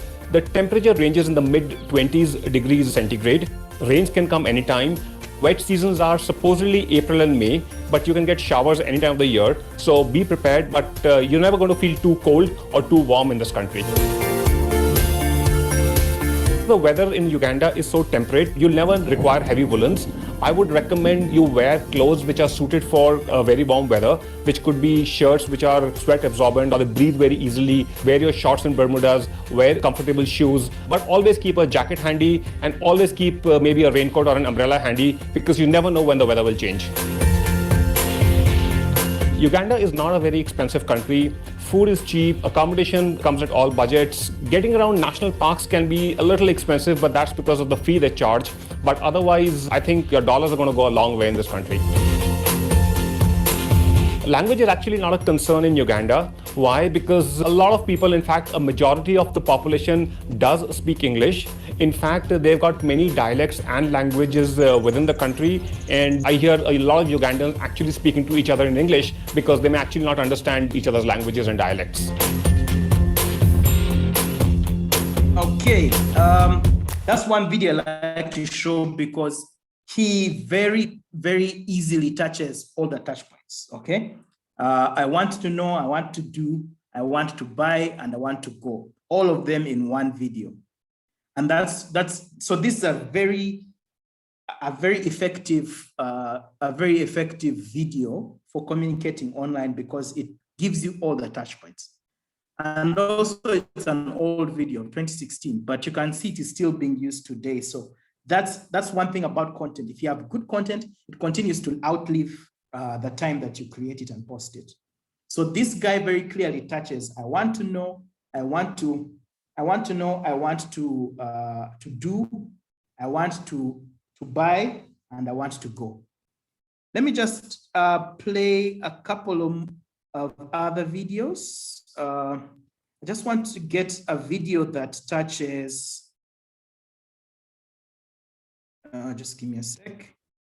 I want to see if I can get a video that touches some of these other micro moments. Okay, so I have a video that touches I want to go.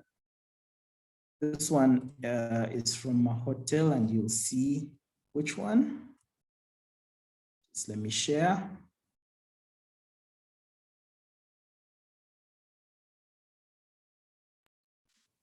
Okay.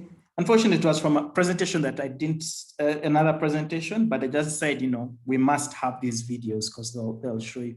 So this is a presentation that shows you very clearly, I want to go moment, that touches and I want to go moment.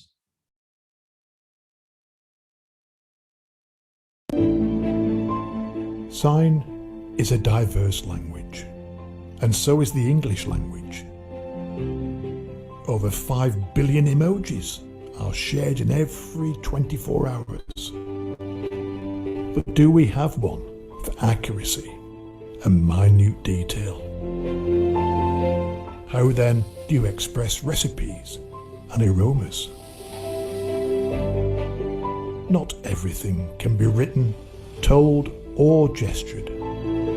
Some can only be experienced. Now that's our language. Okay, a very nice video from Serena that shows you the I want to go moment. So here they are targeting someone who wants to go or even wants to do, because it also touches, the boat, the golf, the food. So all that is I want to do as well. Let me just quickly go through. I have some other videos. So now if you look at I want to do moment, this one is I want to do moment. Okay. So this. If you've not loved a woman, at least a woman has loved you.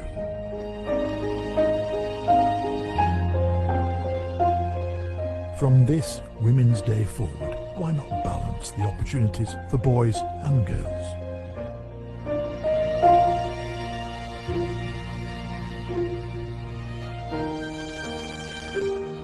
Okay, it's a very nice, very subtle video, and I think not the one I was looking for, but from Serena. This is the one I actually wanted. So the reason why I use Serena's videos a lot in my trainings, because they are very nice videos. This is the one that I actually wanted for I want to do moment. Okay.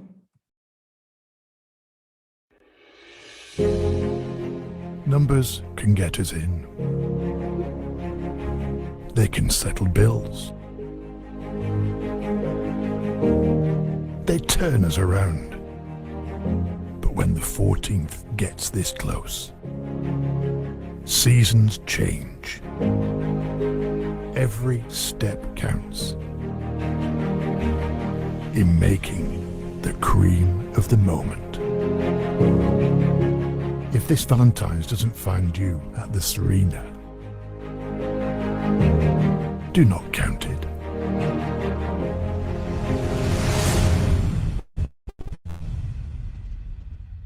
Okay, a lovely app that works both in English and in Uganda. You know, Valentine betana kusanga kusirena tojibaramu. Okay, so it's very clearly targeting people who are looking for something to do on Valentine's Day. So you can see how a video can touch, you know, someone who is searching, what do I do this Valentine's Day? So if they type what am I doing this Valentine's Day and they see a video like this, they are all going to want to take their person to Serena. So it's that kind of thing that we're looking at when we're talking about the different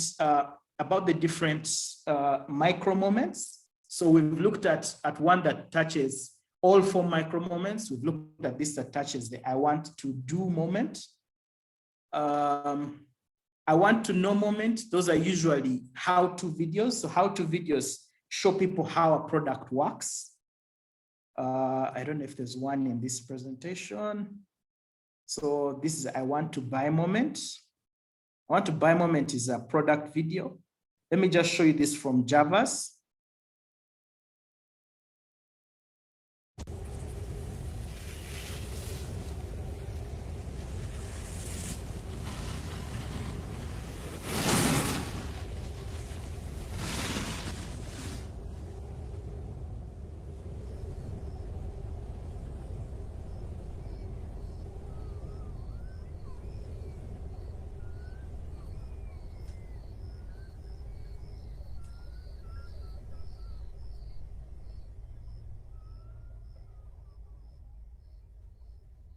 Yeah, so every time I show this in my classes, my students say that, why are you showing us this? Now we want one, okay? But the beauty about this video is not only does it answer the I want to buy, so not only does it make you want to buy that Sunday or that, you know, that Sunday, it also at the end shows you where you can buy. So it shows you the website. And that is one key thing that many people miss when they're creating content. You very clearly serve someone's need in showing them what you want to buy, but you don't show them where they can buy. So it's always important when you're creating content, be it video or even an image, to show someone, to then direct the person where they can buy. If it's your website, direct them not to the homepage, but the exact place where they can buy that product. If it is on Jumia, ensure you give them the link to go to Jumia or wherever. If it is your shop, then give them a map or somewhere where they can find a map and then see where to find your shop or your shops. So it's always important to have that. So you serve the person's need and then you show them what we call a call to action.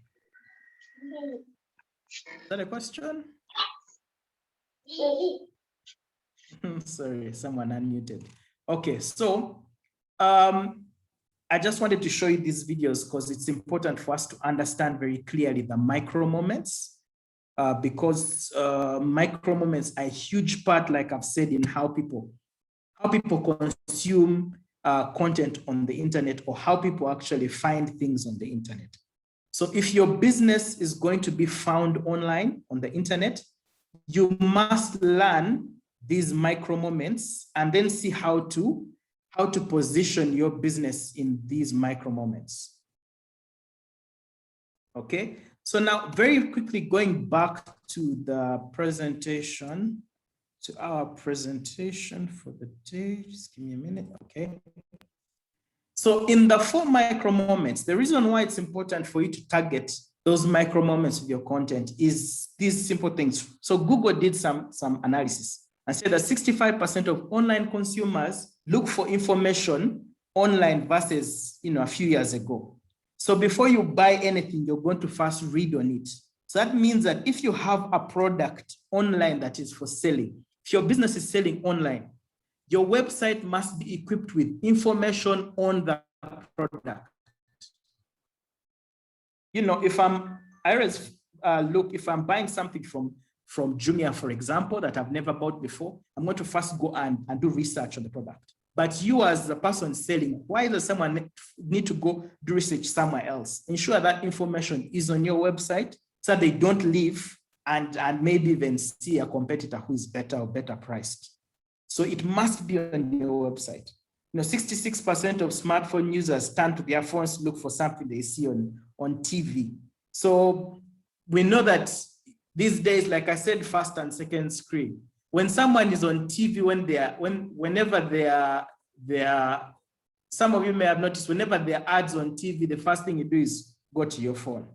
Either you ignore the ad, or if you see the ad and it's something that tickles your mind, you want to get more information, so you pop up your phone. So it's important as you're doing TV ads, that information must be on your website because people are going to go and search for it. Then in I want to go moments, 2 times, the increase times 2 when people are looking for things that are near them, okay? So people looking for stuff near me has increased 2 times over the years. 82% of smartphone users use a search looking for a local business. So if I'm looking for a garage near me, I'm going to first search online. So what does that mean? You as a business, you must have what we call Google My Business. So Google has something called Google My Business.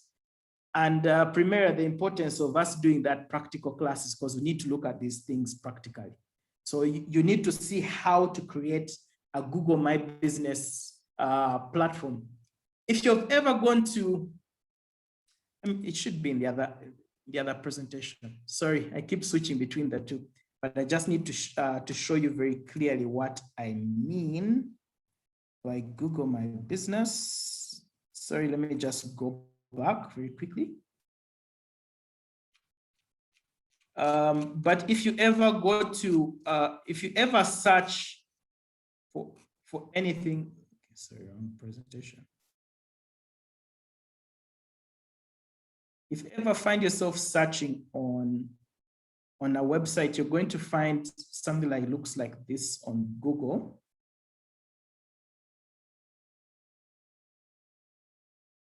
Okay. So I don't know if you guys have ever searched, if you've ever searched on Google and you find something like this.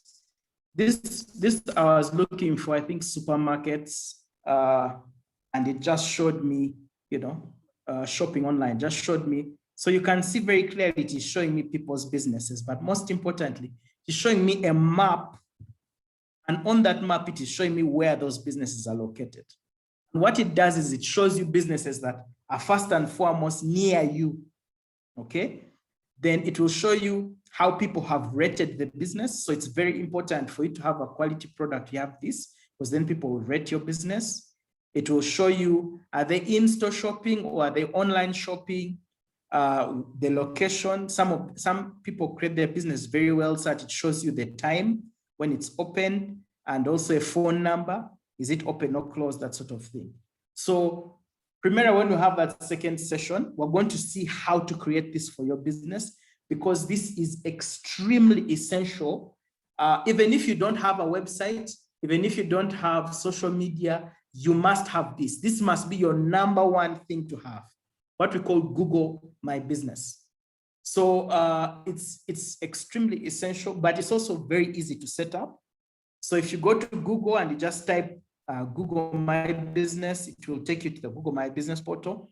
It has a very simple menu that you can go to set up your business.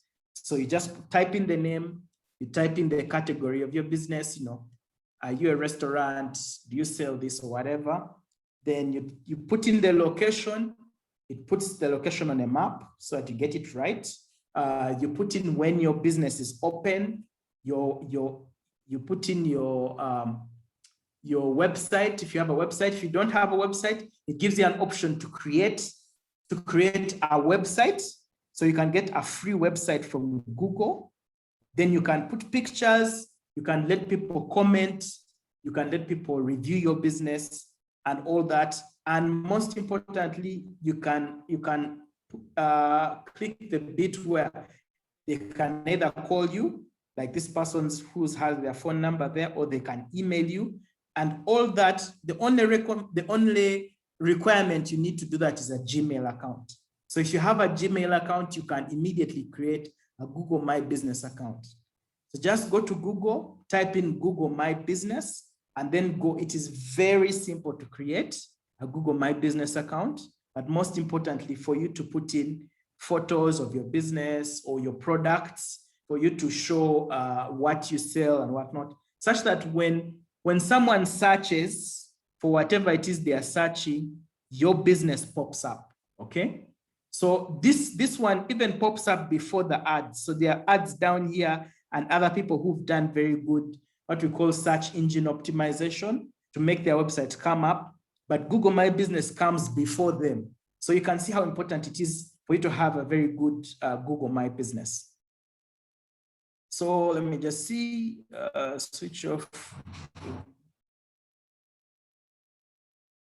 Oh, sorry, let me switch off my video. Okay,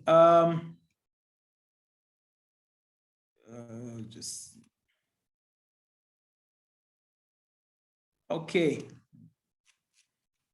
I was just looking through the comments to see if anyone was asking questions. So that's an important bit that you must have. Let me just switch again to our presentation. Sorry, I forgot to add some of these things in this presentation because I thought it was important for us to look at doing the practical bits separate. Back to ours, yes. So I want to go moment. It's very important for you to have Google Business. Then I want to do moment. It's also important for you to have information online because 91% of smartphone users go for ideas on a task. So if you have anything that shows people how to do something, you want to put that on what? Or on YouTube particularly. So, you know, they say that 100 million plus hours of how-to content was watched on YouTube. So for example, if you're selling cooking oil, you want to teach people how to fry, okay? Because how to fry, a huge part of frying is cooking oil because, you know, you can't fry on a dry pan, okay? So you need to teach people how to use your product. If you're selling clothes, for example, you want to do a video on how to dress for a nice summer day or a nice sunny day, okay? Because, you know, there are people out there who have no fashion sense. They're going to put red trousers on, I don't know, a blue shirt and green shoes. So you want to show people how to actually match their clothes, okay? Or, you know, how to dress for a specific event. So I don't know, ascot goat racing. So this is how you must dress for ascot goat racing. That's if you're selling the kind of clothes people are going to use at that event. So if you're creating that kind of content, you then answer the needs people have for that moment. Okay, it's about being clever how you create content. It's not just, oh, we have shoes, we have this, we have that. Okay, you have shoes, you have this and that, but that's not my need. My need is what shoe should I wear for this event? Okay, that's what you need to answer. My need is how to cook. Like I told you, you know, I cook on my own. Sometimes I burn the food. Sometimes, you know, I make something and I'm surprised and I try to replicate it and I can't, but I do learn over YouTube videos. So someone who is selling an ingredient in what I'm cooking is definitely going to get my attention because they're answering my need at that moment. I need to know how to make lasagna. So if I'm learning how to make lasagna, what do I put in? So if you talk about your product, I'm going to look for that product when I go to the supermarket, okay? So it's very important for you to create content and talk to people's micro moments because people's micro moments are how they search and use the internet. They don't search and use it according to your products or what you're saying. They do it according to what they want. Then on the I want to buy moment, 82% of smartphone users consult their phone while deciding on what to buy, okay? So as you see, it's very important for you to always be online with information on your products because then when people are making decisions, they're influenced by the information that you have. Alrighty then, moving on from micro moments. Just for you to know the different social medias, what they are best for, because remember, we are still on the bit of why you should be online. So Facebook, we've already seen that is predominantly 18 to 24, and as well as you know, the 25 to 35. But it's everybody, everyone uses it. But you know, you can put pictures, photos. It now has a Facebook shop, so you can put products and sell them, videos and links. But it is best for e-commerce. Okay, so if you're doing any form of e-commerce, Facebook should be a huge channel for you. It's also best for brand loyalty. If you want people to love your brand and to continuously engage with your brand, Facebook is number one. Twitter, like we said, is dominated by corporates, but mostly young adults. It's news, trends, updates, things that are happening, but it's best for PR, best for events. If you have an event and you're not live tweeting it, you're not doing anything on digital. If you're thinking, oh, we're going to record a video and then we post it after the event, that's the most wasteful thing that you can ever do for an event, wanting to record and then post after. If it is happening, you must tweet it live. If you can't tweet it live, at the very least, hire influencers to then post on what is happening. Because guess what? They are going to talk to all their people, and your event is now going to trend because, you know, it's the thing everyone seems to be talking about. Okay, so if you can't live tweet about your event or your news story, at the very least have influencers do that for you, as well as PR and whatnot.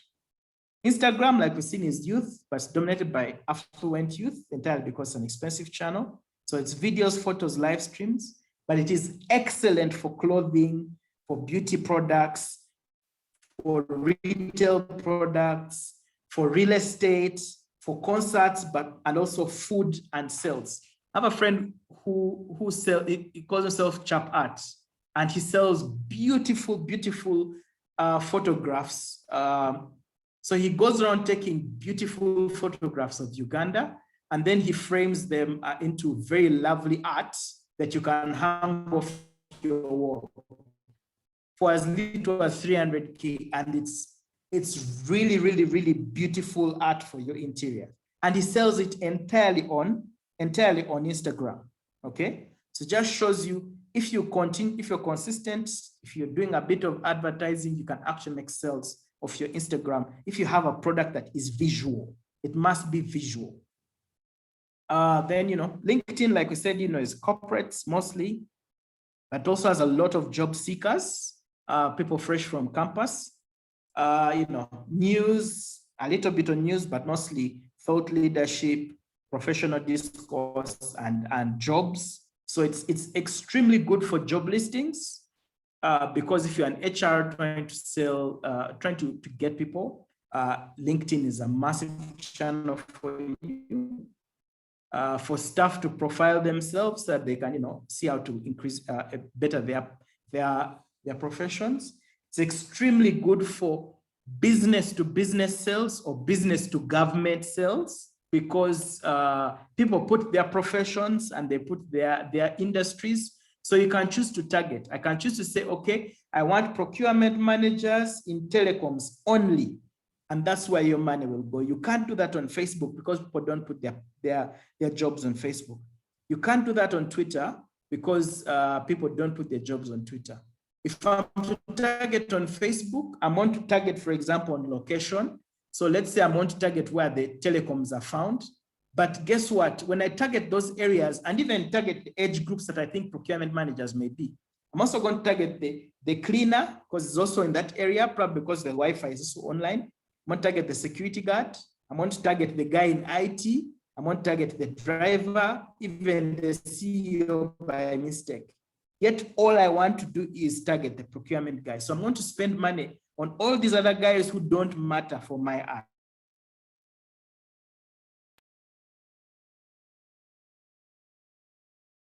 I need an ad for a company that was selling IT equipment. I think Dell's. Was selling Dell's.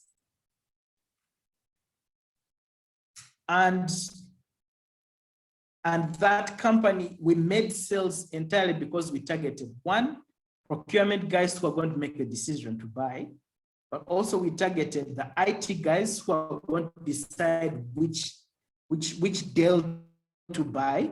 So that when the IT guy puts in a requisition, the procurement guy already knows and will immediately okay it. Because what we do for business to business, we call it account-based marketing. So you're targeting an account, not an individual. So let's say you're targeting the whole of MTN, not an individual in MTN. So you target the procurement manager, target the IT guy, you target the IT guy's boss, all the people who will have a sign off in that decision that people you target. So now you don't just target MTN, you target Airtel and all the other telecoms, and you do it at once. You set up that ad at once. And that's the beauty about LinkedIn ads. You can target people by their profession. So it's extremely good for business to business sales.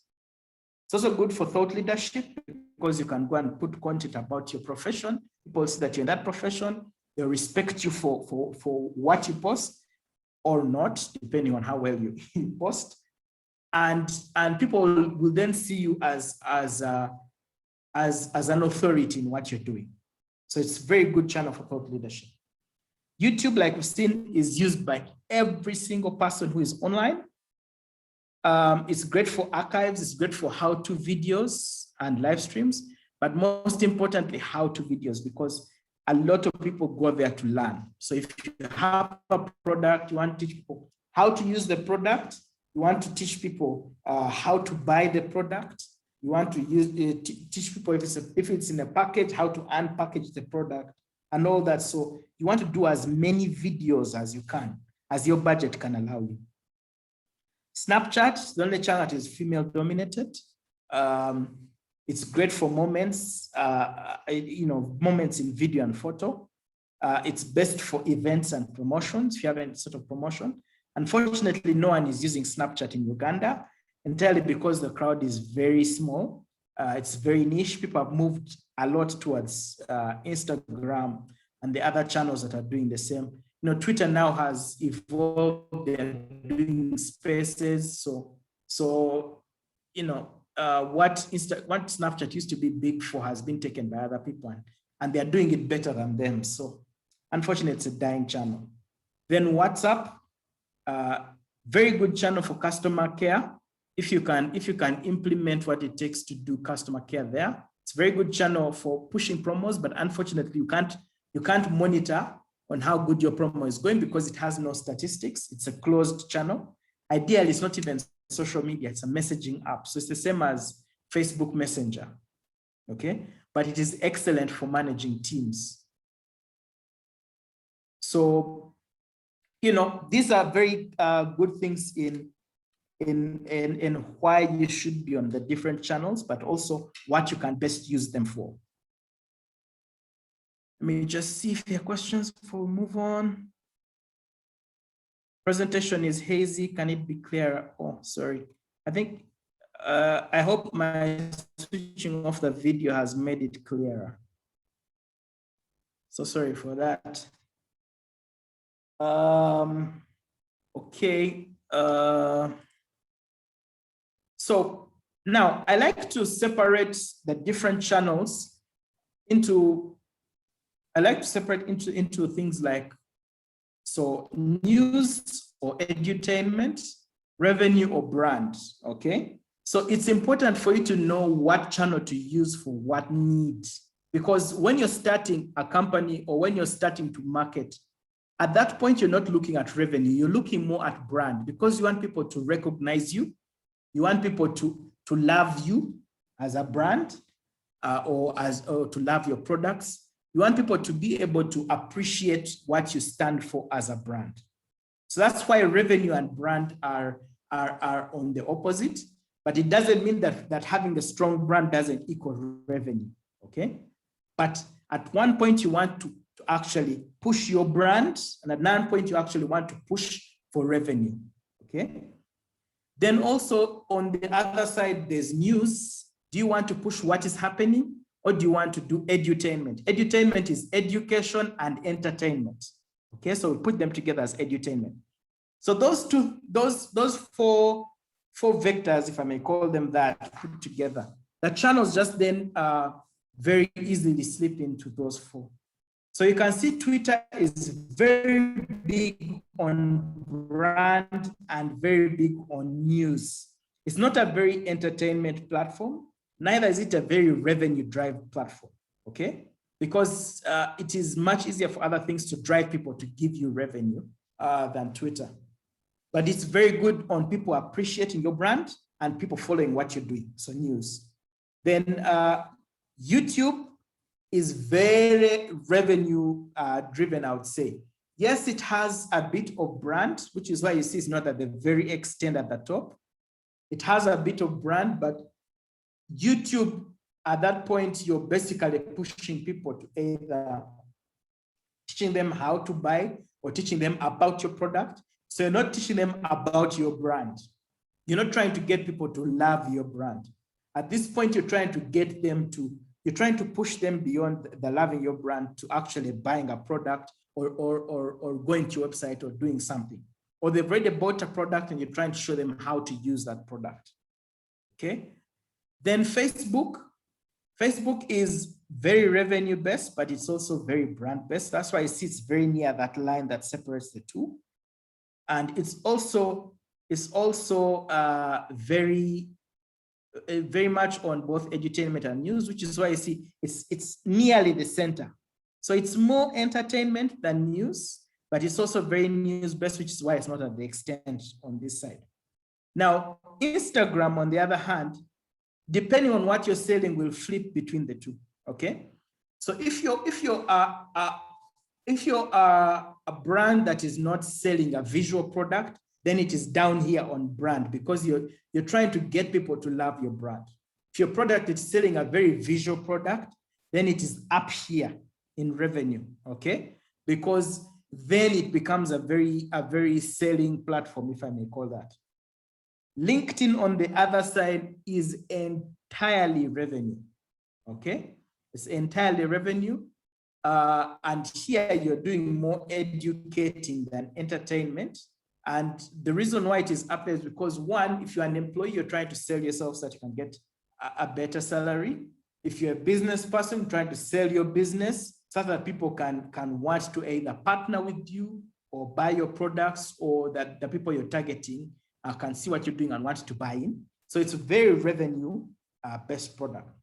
So this just shows you very clearly, or it's a nice demonstration I like to use for channel roles.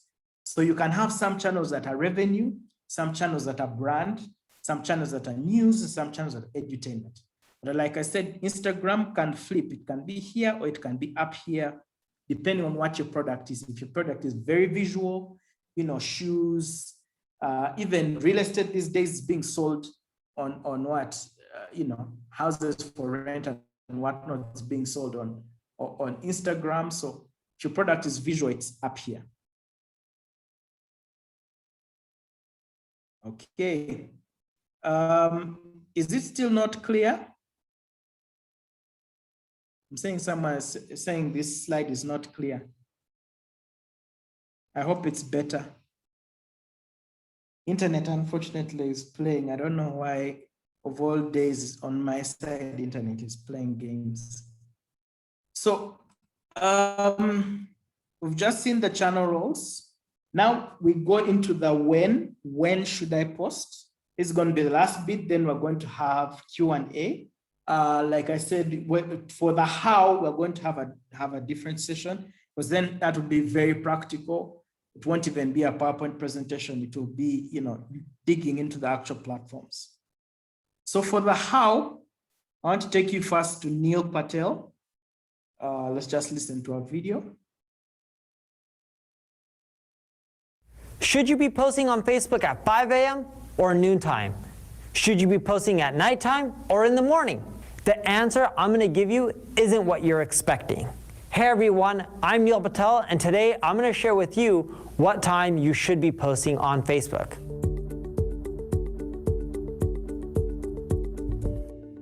The reason the answer is not what you're expecting is because each and every single person is different. Your business is different. Your personal profile page is different. And ideally, you should have a business page. If you don't, go create a fan page. The reason it's different is your followers are going to be different than my followers. And what Facebook provides is a tool called Facebook Insights. It shows you when people are on your fan page. See, most of my customers are based in the United States. Yes, I have some customers in South America and Europe and different parts of the world, but still, majority of my income comes from the United States. Facebook Insights shows me when my audience is on Facebook and when I should be posting. They break it down based on engagement. If you're based out of Europe, you're at least 8 hours ahead of me, right? Because I'm based in Pacific Standard Time. So why would you want to post during the same time zone as me when all of your customers are based in Europe? Because if you do that, your customers are probably going to be asleep. Now that you know to be using Facebook Insights, the answer isn't as simply as posting in whatever time frame you're seeing on Facebook Insights. Because Facebook Insights measures engagement. It'll tell you what posts are doing well during what time frame when you post them. The only real way to know when you should be posting on Facebook is to test it out. And what I recommend is you first start by testing. You can schedule your posts using Facebook. You first start 5 a.m., 8 a.m., noon, 2 p.m., 4 p.m., 8 p.m. Just try those rough windows out. Once you see what time frames are doing the best, you can then post within an hour of each of those time frames and figure out what's working the best. Once you have that down, you'll know what time you should be posting each and every single day on Facebook. Keep in mind, weekdays are going to be different than weekends, so you need to test this out for each and every single day. Usually I found that Monday through Fridays work the same, but Saturdays and Sundays work different than the weekdays. And for my Facebook personal profile page, I roughly post during the same time Monday through Friday, and I post during the same time for Saturdays and Sundays. Follow those tips, and you'll know what time you should be posting on your Facebook fan page. Okay, so Neil Patel has given us some times for us to try. So 5 a.m., 8 a.m., 12 p.m. noon, 2 p.m., 4 p.m., and 8 p.m. Why those specific times? Let me just tell you why. Now, so the thing is, if you look at different people, they consume the internet and social media, particularly at separate times, okay? So I'll give an example of your top executives. Your top executives, because they are busy throughout the day, they're not going to be looking at their phones all the time or their social media all the time. What they're going to do is going to look at it the first thing they do in the morning, or at least when they're having breakfast or wherever, but they're going to do it in the morning. A good example I'll give is some of the EDs online, the ED of UNRWA, even Jennifer, when she was still the ED of KCCA, and some of the other EDs, you notice that they all post between 6 and 8 p.m., okay? Or answer queries or whatever it is within that time. That's because it's the only time of their day that they can focus on social media. And then after that, they're focusing on their jobs. So you also have to look at the timeline when people are active online. Like he said, if you have some followers, you want to look at your Facebook Insights and see when those followers are active. But also some other guidelines. For example, students are online every single time they're not in class. Some of them, even when they're in class, they're online. But every single time when they're not in class, they're online, because when they're at university students, particularly, when they're at university, they have free Wi-Fi. So then they can consume. So they are very different from your corporate guys, for example. Now, your other corporate guys, you may want to post at 8, because the moment they get to office, they first go through their socials before they then get to work. So between 8 and 10, they might be 8, 9:30, 10, they might be online, okay? Then midday is important to catch the lunchtime high. So the different peaks, there's a small peak in the morning, then a larger peak at around 9 to 10. Then there's another peak of Facebook usage at lunchtime.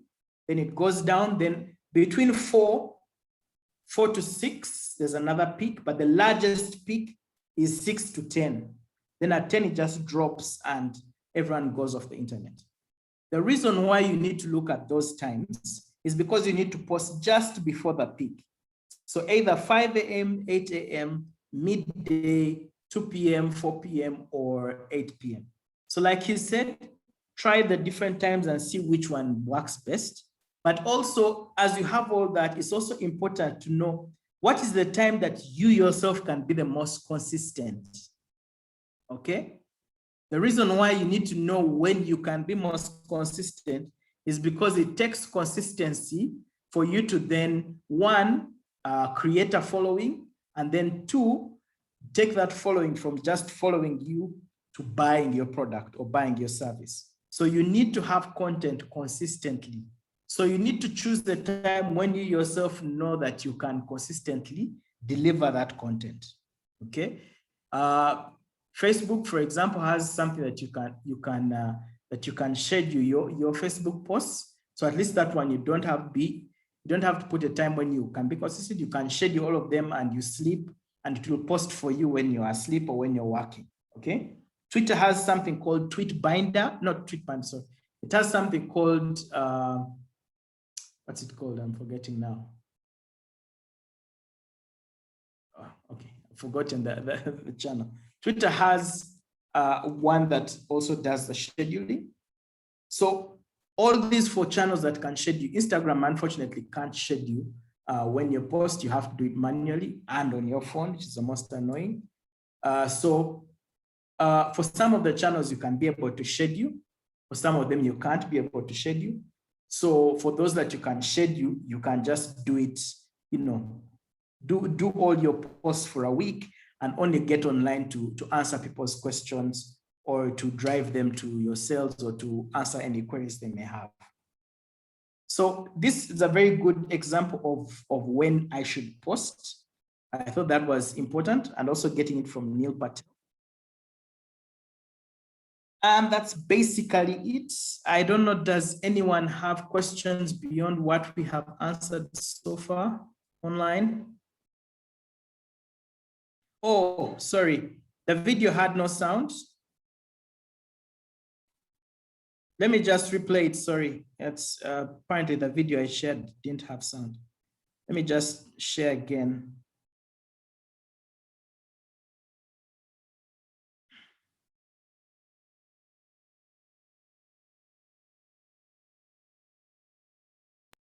Let me just reshare that video.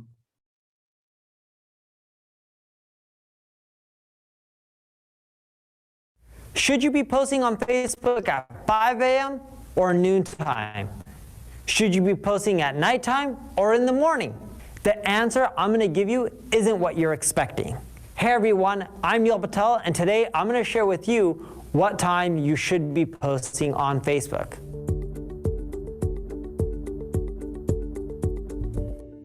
The reason the answer is not what you're expecting is because each and every single person is different. Your business is different. Your personal profile page is different. And ideally, you should have a business page. If you don't, go create a fan page. The reason it's different is your followers are going to be different than my followers. And what Facebook provides is a tool called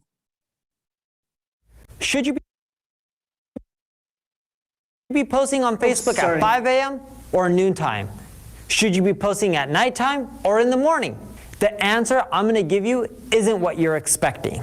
Hey everyone, I'm Neil Patel, and today I'm going to share with you what time you should be posting on Facebook.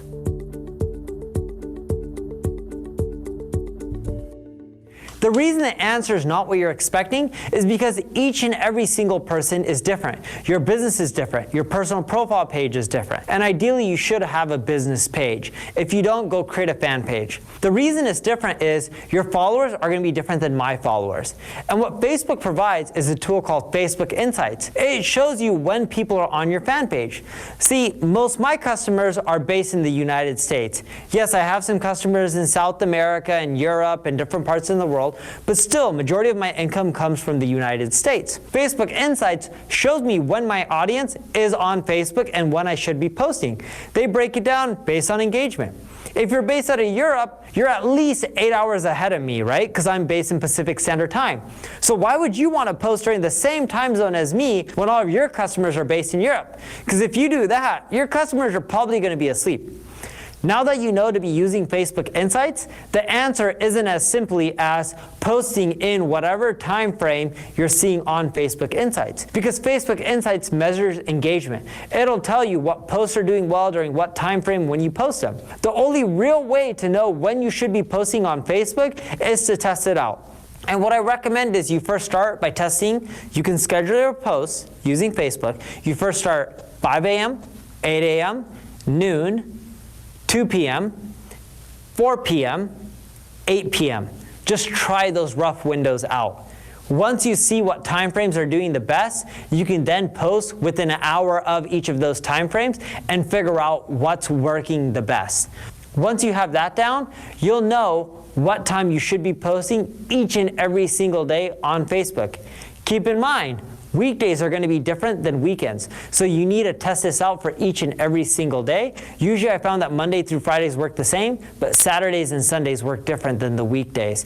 And for my Facebook personal profile page, I roughly post during the same time Monday through Friday, and I post during the same time for Saturdays and Sundays. Follow those tips, and you'll know what time you should be posting on your Facebook fan page. Okay. I hope that was clearer. Sorry, I repeated the video again. Okay, so basically, those are some of the essentials that I think you guys need to see on the 5 Ws. Now, on the H, on how to use digital, how do I use digital on the practical bits? Like I said, we'll have to have a separate session. There's also a free training on upskill.ac.ug, but there are also some sites that you can go to do training on the specific platforms and learn on your own. One is called Twitter Flight School. So if you go to Twitter Flight School, if you Google Twitter Flight School, it teaches you how to effectively use and how to effectively advertise on Twitter. It's a full course and it is free of charge. Then the other one is called Google Essentials for Africa. It's the one everyone has been doing and posting their certificates on LinkedIn. It's also free of charge. It teaches you very clearly how to do Google Ads, how to set up Google My Business, and also how to look at Google Analytics and understand the analytics that are there. There's also one called Facebook Blueprint. It's also, so Facebook Blueprint has free training manuals that you can read. But those of you who want to get a certification, the certifications, there are several certifications from Blueprint that cost between $100 and $200 for each certificate. But once you have that, it's a huge bit on your CV if you're in marketing. If not, it's a huge bit for you to be able to effectively sell or manage your social media. So Facebook Blueprint, Twitter Flight School, Google Essentials for Africa. There's another site called Udemy. That is, let me just type Udemy. I think it is .com. I don't remember what it is, but you can just look for Udemy. It's also an excellent one. Then for those of you who are on LinkedIn, LinkedIn has LinkedIn Premium. So if you can afford to pay $100 per month, LinkedIn Premium gives you so many things like some background stats. It helps to put you above when recruiters are looking, but it also opens up a massive portal of learning material that you can learn, not just learning material for LinkedIn, but marketing, business solutions, everything about professional world and managing your business and pushing yourself forward. There's so much video content in there you can basically find nearly everything that you want for your business in LinkedIn Premium. It costs about, I think, $100 or $120, thereabouts per month. But even if you're to just do 1 month and you do your courses, if you do a course every day, because you can actually do a course every day, they have some courses that are a few minutes, some of them are actually 2 hours or 3 hours, but every single course is worth it. Okay, so LinkedIn Premium is another thing that you can look at. Lastly, Neil Patel. So let me just type neilpatel.com is a site you want to go to. Oops, sorry, I've been typing them to the admin. neilpatel.com is a site you want to go to. The guy we've just been learning from, all his videos are on his website. It gives you a lot of excellent free tools, as well as recommendations for tools to use for your business online. It's a very massive channel for you to also us on Upskill. We're soon going to redo our website, so we'll have some of our lessons there as well. But for now, those are some of the sites that you can definitely go and get free training or premium training solutions for your business. Again, the how-to, we're going to have to do a separate session because 3 hours, it's difficult for me to take you through the 5 W's, which are extremely important, and then take you through the how within 3 hours. Okay, any questions, guys? I'm now open. I don't see any questions yet on the chat. I'm still looking. A comment by Rosemary. I'm carrying out an awareness campaign that should run countrywide. What is the best social media platform for better reach? Well, like I said, countrywide, if it's a church, I guess you're then going to use Facebook. Facebook is a very good channel, but also people always ignore Google search, but people actually search a lot for stuff they're looking for. So if you're targeting church members, I would want to ask you, what do church members look for online? If you know what they look for online, you can actually target them with Google search.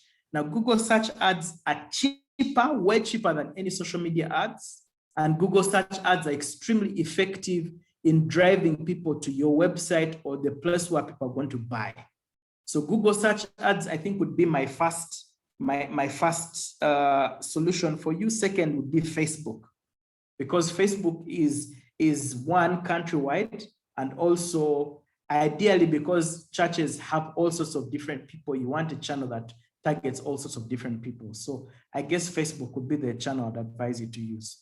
But depending on your church, if your church is like Mavuno, then some of the other more hip channels like Instagram and Twitter might be better suited. But again, depends on who you're targeting. But ideally, Facebook is the #1 channel. Even with the current VPN issues, it is still the best and cheapest channel for you to advertise on if you're looking to carry out an awareness campaign. Again, depending on the kind of people, maybe Twitter may be a better one if you have your Twitter people there. So your church like Mavuno, I don't know which other church is very hip or very, because even ours like All Saints and whatnot we still have a lot of people who are more Facebook than Twitter based. So I guess that answers your question. But Google search must be at the top of your, yeah. All right, thank you so much. I have a hand up from Teddy. Teddy, you can unmute and ask your question.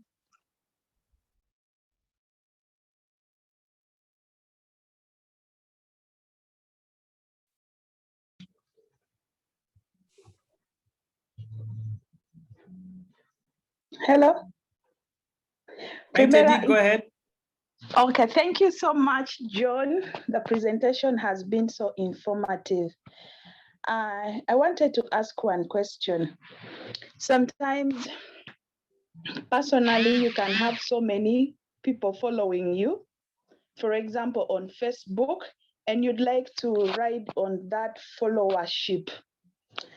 And yet, again, I have picked like you should have a website and then probably use the the company or the business name and create its own is it Twitter or Facebook page and the like. How can you use or how can you ride on your followership to do business? Okay, so riding on your followership to do business is a huge part because first of all, you have people who appreciate either your brand. Let me give an example of Mama Tendo, okay? So Mama Tendo has created an online brand where she has people following her. Okay, so it's now become very, very bastardized, if I may say, because there are all sorts of people who've created fake Mama Tendo pages and whatnot. But her initial bit was to teach, mothers and whatnot stuff about raising kids and stuff. But she has used her following because now she not only either sells her products or sells her events or whatnot, she also gets people to pay to reach her following. Okay, so that's just her as an individual or her business model. But you as an individual, as a business, the moment you have a following, that means you have people that you can communicate to. It's always easier to communicate to people who follow you than people who don't, because people who don't, then you either have to have a viral post or you have to advertise to reach them. So let me give you an example, an analogy I always use. In dairy farming, you have, if I'm to use the analogy of dairy farming. So dairy farming, you have a farm, okay? So that farm is your social media platform or your website. You have to prune, you have to properly level, put a fence and everything. That's now also how you prepare your social media pages. You have a proper logo for your profile image, a proper cover photo, proper setup that shows when your business is open, your website link and everything. So that's now setting your farm. Now then your followers are your cows, okay? So you can have 1 million cows that are Ankole cows, or you can have 1,000 Frisian cows. In the same way, you can have 1 million followers who might not necessarily give you as much than having a few specific niche followers who then give you sales, okay? So, but also for you to decide what cows you need to go to the market and buy the cows. There are two ways for you to grow your cows. You can go to the market and buy the right cows that you want, or you can wait for the cows to grow organically, inseminate them or whatnot, but then you never know if you're going to get a bull or a cow. And yet your end goal is milk, so bulls are basically useless, if I may say, okay? So it's important for you to have, one, the right followers, and also, if you have the right followers, you may not necessarily need to have as many, okay? Like I said, CEO Magazine is not as big as New Vision, but because they have the right followers, they have as big an impact as New Vision because, they're targeting the exact right people with the right message. So once you've gone to that point, then for you to get your end goal, which is sales or take people to your website or to educate people, you need to give proper content. So in the same way in dairy farming, if you don't feed your cows, or if you feed your cows on poor quality grass, you're going to get poor quality milk, okay? So in the same way, you need to feed your followers with proper or good quality content. So once you have good quality content, then you have engagement, okay? Engagement now is the milk. And now you can choose to make that milk into cheese or to sell that milk. And that's now where you're getting the people engaging, take them to your website, and then they either buy your product or they go to your shop or whatever it is that you want them to do, whatever your end goal is. So in the same way, first and foremost, have a proper social media channel, get the right following, because, the same way, I can choose to have 1,000 cows, but they are Zebu cows. Zebu cows won't give me as much milk as Frisian cows. So in the same way, you can have very many followers, but they are useless followers. For example, I follow Bell Lager. At one point, I worked on the Bell Lager brand. I still follow them, but I've never tasted a drop of beer in my life. So I'm the most, useless follower. I'm not going to buy their product, okay? So I'm a Zebu cow. But, and in the same way, I'll give another example. If you're selling gas, for example, cooking gas, you want your followers to be female, especially mothers, because they're the ones who make the decision in buying which gas and in when to buy gas. The guys may buy the gas, but they're going to be directed by the wife, okay? If you're selling bras, me being a follower, I'm the most useless follower because guys never buy bras. Even for your partner or your wife, a guy won't buy a bra. Guys probably don't even know the cup size. So if you're selling a product, having the right follower is also important, not just the number of followers. So that all those factors are important for you to get your end goal, which is to get your customer to either buy your product or your customer to use your service or your customer to install your app or whatever it is you want. I hope that answers your question. Yes, thank you so much. You've been clear. Okay. All right, thank you so much, Teddy. To John, I have another question from Agnes. She's asking what channel apart from using LinkedIn is good for a consultancy firm. Well, What else? Okay, depends on who your target audience is for your consultancy firm. If you're doing business to business consultancy, LinkedIn again is your primary channel, but you also want you also want YouTube, okay, to show what your consultancy can do, okay, or to show what you know. So you want to probably do some webinars and post them on YouTube. Webinar is a seminar that's online, okay? So you probably want to do some videos showing off what you know and what you do. You definitely want to have Twitter while you're doing daily tweets or occasional tweets on the subject that you do. So I'll give you an example for me personally, because I do consultancy online. I'm always doing social media tips. So when I do social media tips, I post on LinkedIn, I post on Twitter. I don't post much on Facebook because my crowd on Facebook is very different. So I do LinkedIn and Twitter primarily because that's where the people that I guess that I'm looking for those channels are going to do that. But there are other consultancies that are not, that I guess, the other consultancies, I guess, things like interior design, for example. LinkedIn won't be your primary channel, to be Instagram, for example. So it depends on what your consultancy is. If your consultancy is think-based, then probably you want to do LinkedIn, Twitter, and YouTube. Your consultancy is visual, then you want to do maybe you want to do more Instagram and maybe LinkedIn.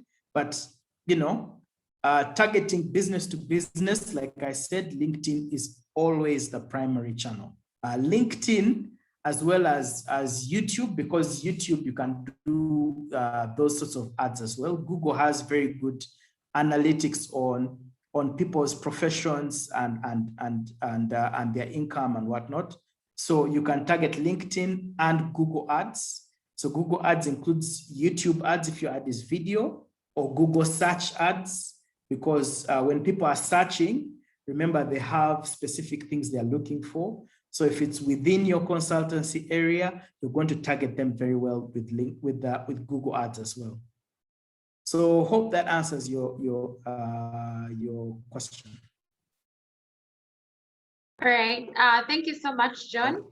I've learned a lot in addition to everything else. Thank you so much for going through. We are going to organize another session with you. You'll have to give me a time that works for you. And we have a house session. Most of the businesses are starting businesses, and the biggest concern is I have a young business, mostly between I have an idea, I'm starting with the idea. What are the best channels for me to start with when I'm not spending a lot?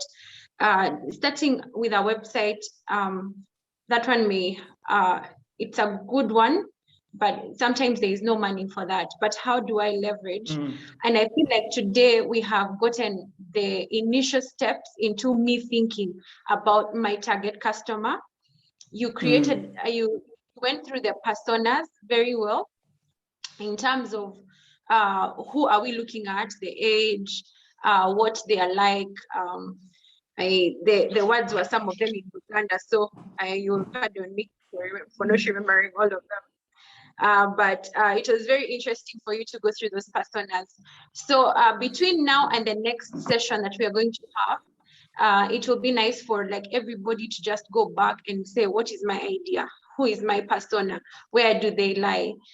If we are looking at mass markets, okay, like the low part, the D, the E levels, and if that's my customer base, then how do I go about it? Like, what channels am I going to use?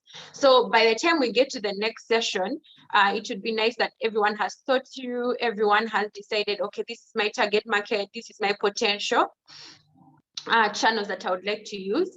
I've enjoyed the questions about channels which I should use, that I should use LinkedIn, I should use Twitter, I should use all those channels.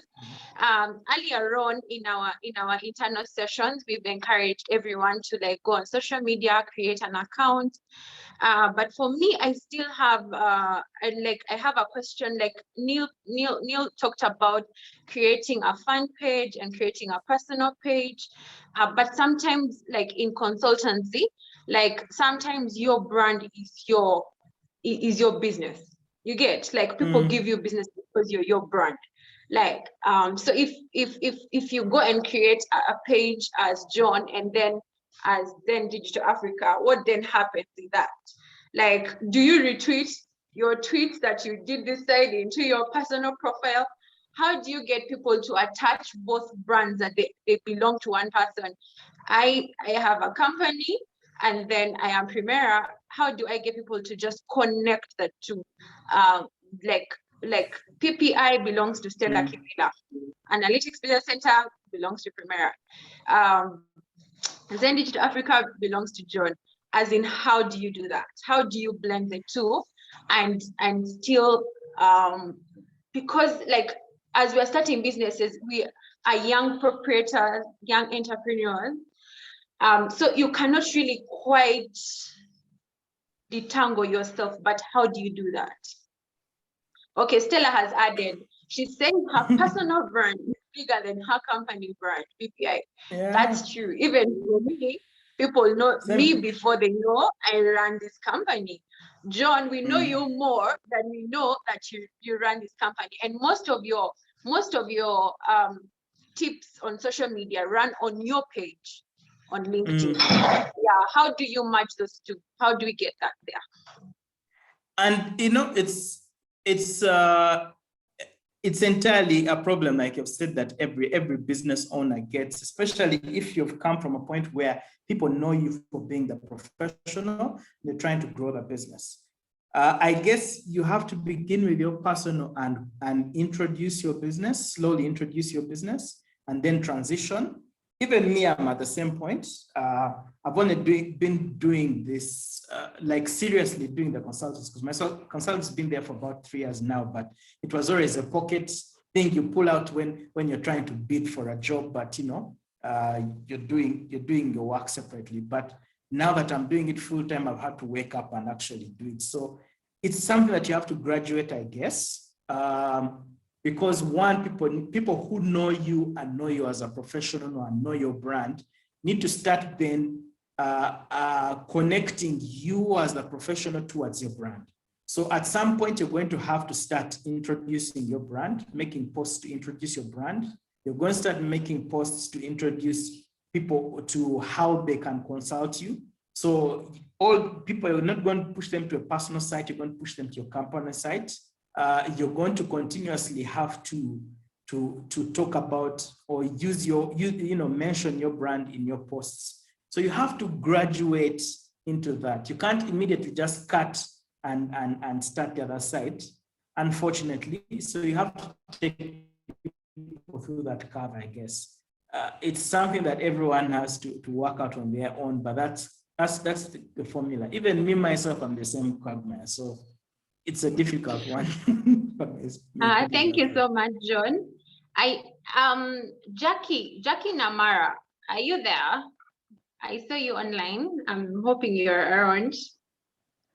Yes, Primera. I was waiting and trying to think that I would survive. You cannot. Sorry. Just a question. What are your thoughts? Well, like John said, it's difficult to, I think, take the same approach that you have used in promoting your personal brand into your business brand, because technically you're two separate people. It's just that one of you feeds into the other. So what I've noticed is for example, for myself on LinkedIn, I only share things on Iguru Consult that have some relation to what Iguru Consult does. Because on my personal page, I can afford to be, should I say, broader. I can talk about a wide range of things, but some of them would not be relevant on the company page. Because if I post something, for example, on diabetes, if I put on Iguru, it looks out of place. So I think if we follow what John has run through and saying, if we understand who is actually interacting with the content. So for me, when I did the analytics on Iguru, I think for some strange reason, because the word guru is used in India, I have a lot of followers in India on the company page, which I find completely, mind-boggling. But I think it's because they thought that maybe there is some content there until they realized, okay, it's actually a marketing, consultancy. So the thing is, we always told, follow the eyes and ears. Who are you trying to talk to, and what message do you want them to receive, or what things have they told you they're interested in hearing about you? So I try and keep my personal, should I say, the persona for the individual distinct from the business persona, because not everything you post on your personal pages will be relevant for your business and vice versa. But there are also things where I tag my business page because it helps me to prove that I'm a credible professional for my business. So if I'm participating in webinars that are related to marketing or leadership or mentoring, whatever it is that has some relation to my business page, I will tag my business page so that I can get visibility there as well. And there's something which John said, the website is your, should I say, digital headquarters? And it's really overlooked. We get so caught up in this fancy, exciting world of Facebook and Twitter and Instagram because they're all these brand new shiny toys that they're always coming out with. But in reality is, all those things will keep drawing content, or at least you should be redirecting them to your headquarters in the online space. Why? Because there is only so much you can put on your Facebook page, but you can put quite a lot of meaningful, useful content on your website. And so I am equally guilty. My company website needs a lot of work. But once you understand that that's the point, that is the repository of all your, should I say, content, then it will help you to push, because now a lot of the platforms allow for cross promotion. So if I can put something on Facebook and it asks me, do you want to share it on WhatsApp, on Instagram, on all the other platforms that you've created? And if it applies to those audiences there, then it makes it easy to share across. So Primera, I think that's my 2 cents. Let me go back into Kamoli mode. Thank you so much. The next session is with you too. I know you're ready for it. Thank you so much. Thank you so much, John. There is a question when the professional brand and personal brand are the businesses are very different, but I think the principles apply. It's all about having that separation between a personal brand and a business brand. I look forward to having the house session, and I look towards having just a marketing session in terms of branding your business, which is Jackie's specialty, and then we can come back on the digital side on how to do the how. So we'll be able to slot those sessions, and we can have them where everyone is invited, and we can have those sessions. Thank you so much, John. Thank you so much, Jackie. for that impromptu discussion. Thank you so much, John, for joining us for 3 hours and giving us so much of what you know. I'll be looking forward to having that next session. Thank you so much, everybody, for attending. There is a feedback form somewhere on the chat. I can put it back again. Please give us a feedback on the session and how it has been for you. And we can be able to receive that feedback and see what to do with it. It's so exciting for us to hear back what you think about the session, what you think about the speakers, and what else you'd like us to do. Thank you so much. We are right on time to end the session. Thank you. Yes? Primera, maybe I'll share the presentation. So I'll share the presentation. Yeah, then you can share. I'll also share a link with it on SlideShare, but SlideShare, unfortunately, you won't see the videos, so you'll just see the PowerPoint as well. So you'll have those two together. If the presentation is too heavy for you to download, at least you can have it on SlideShare. All right, thank you so much. I'll be able to share with everyone on email and on the group. Thank you so much.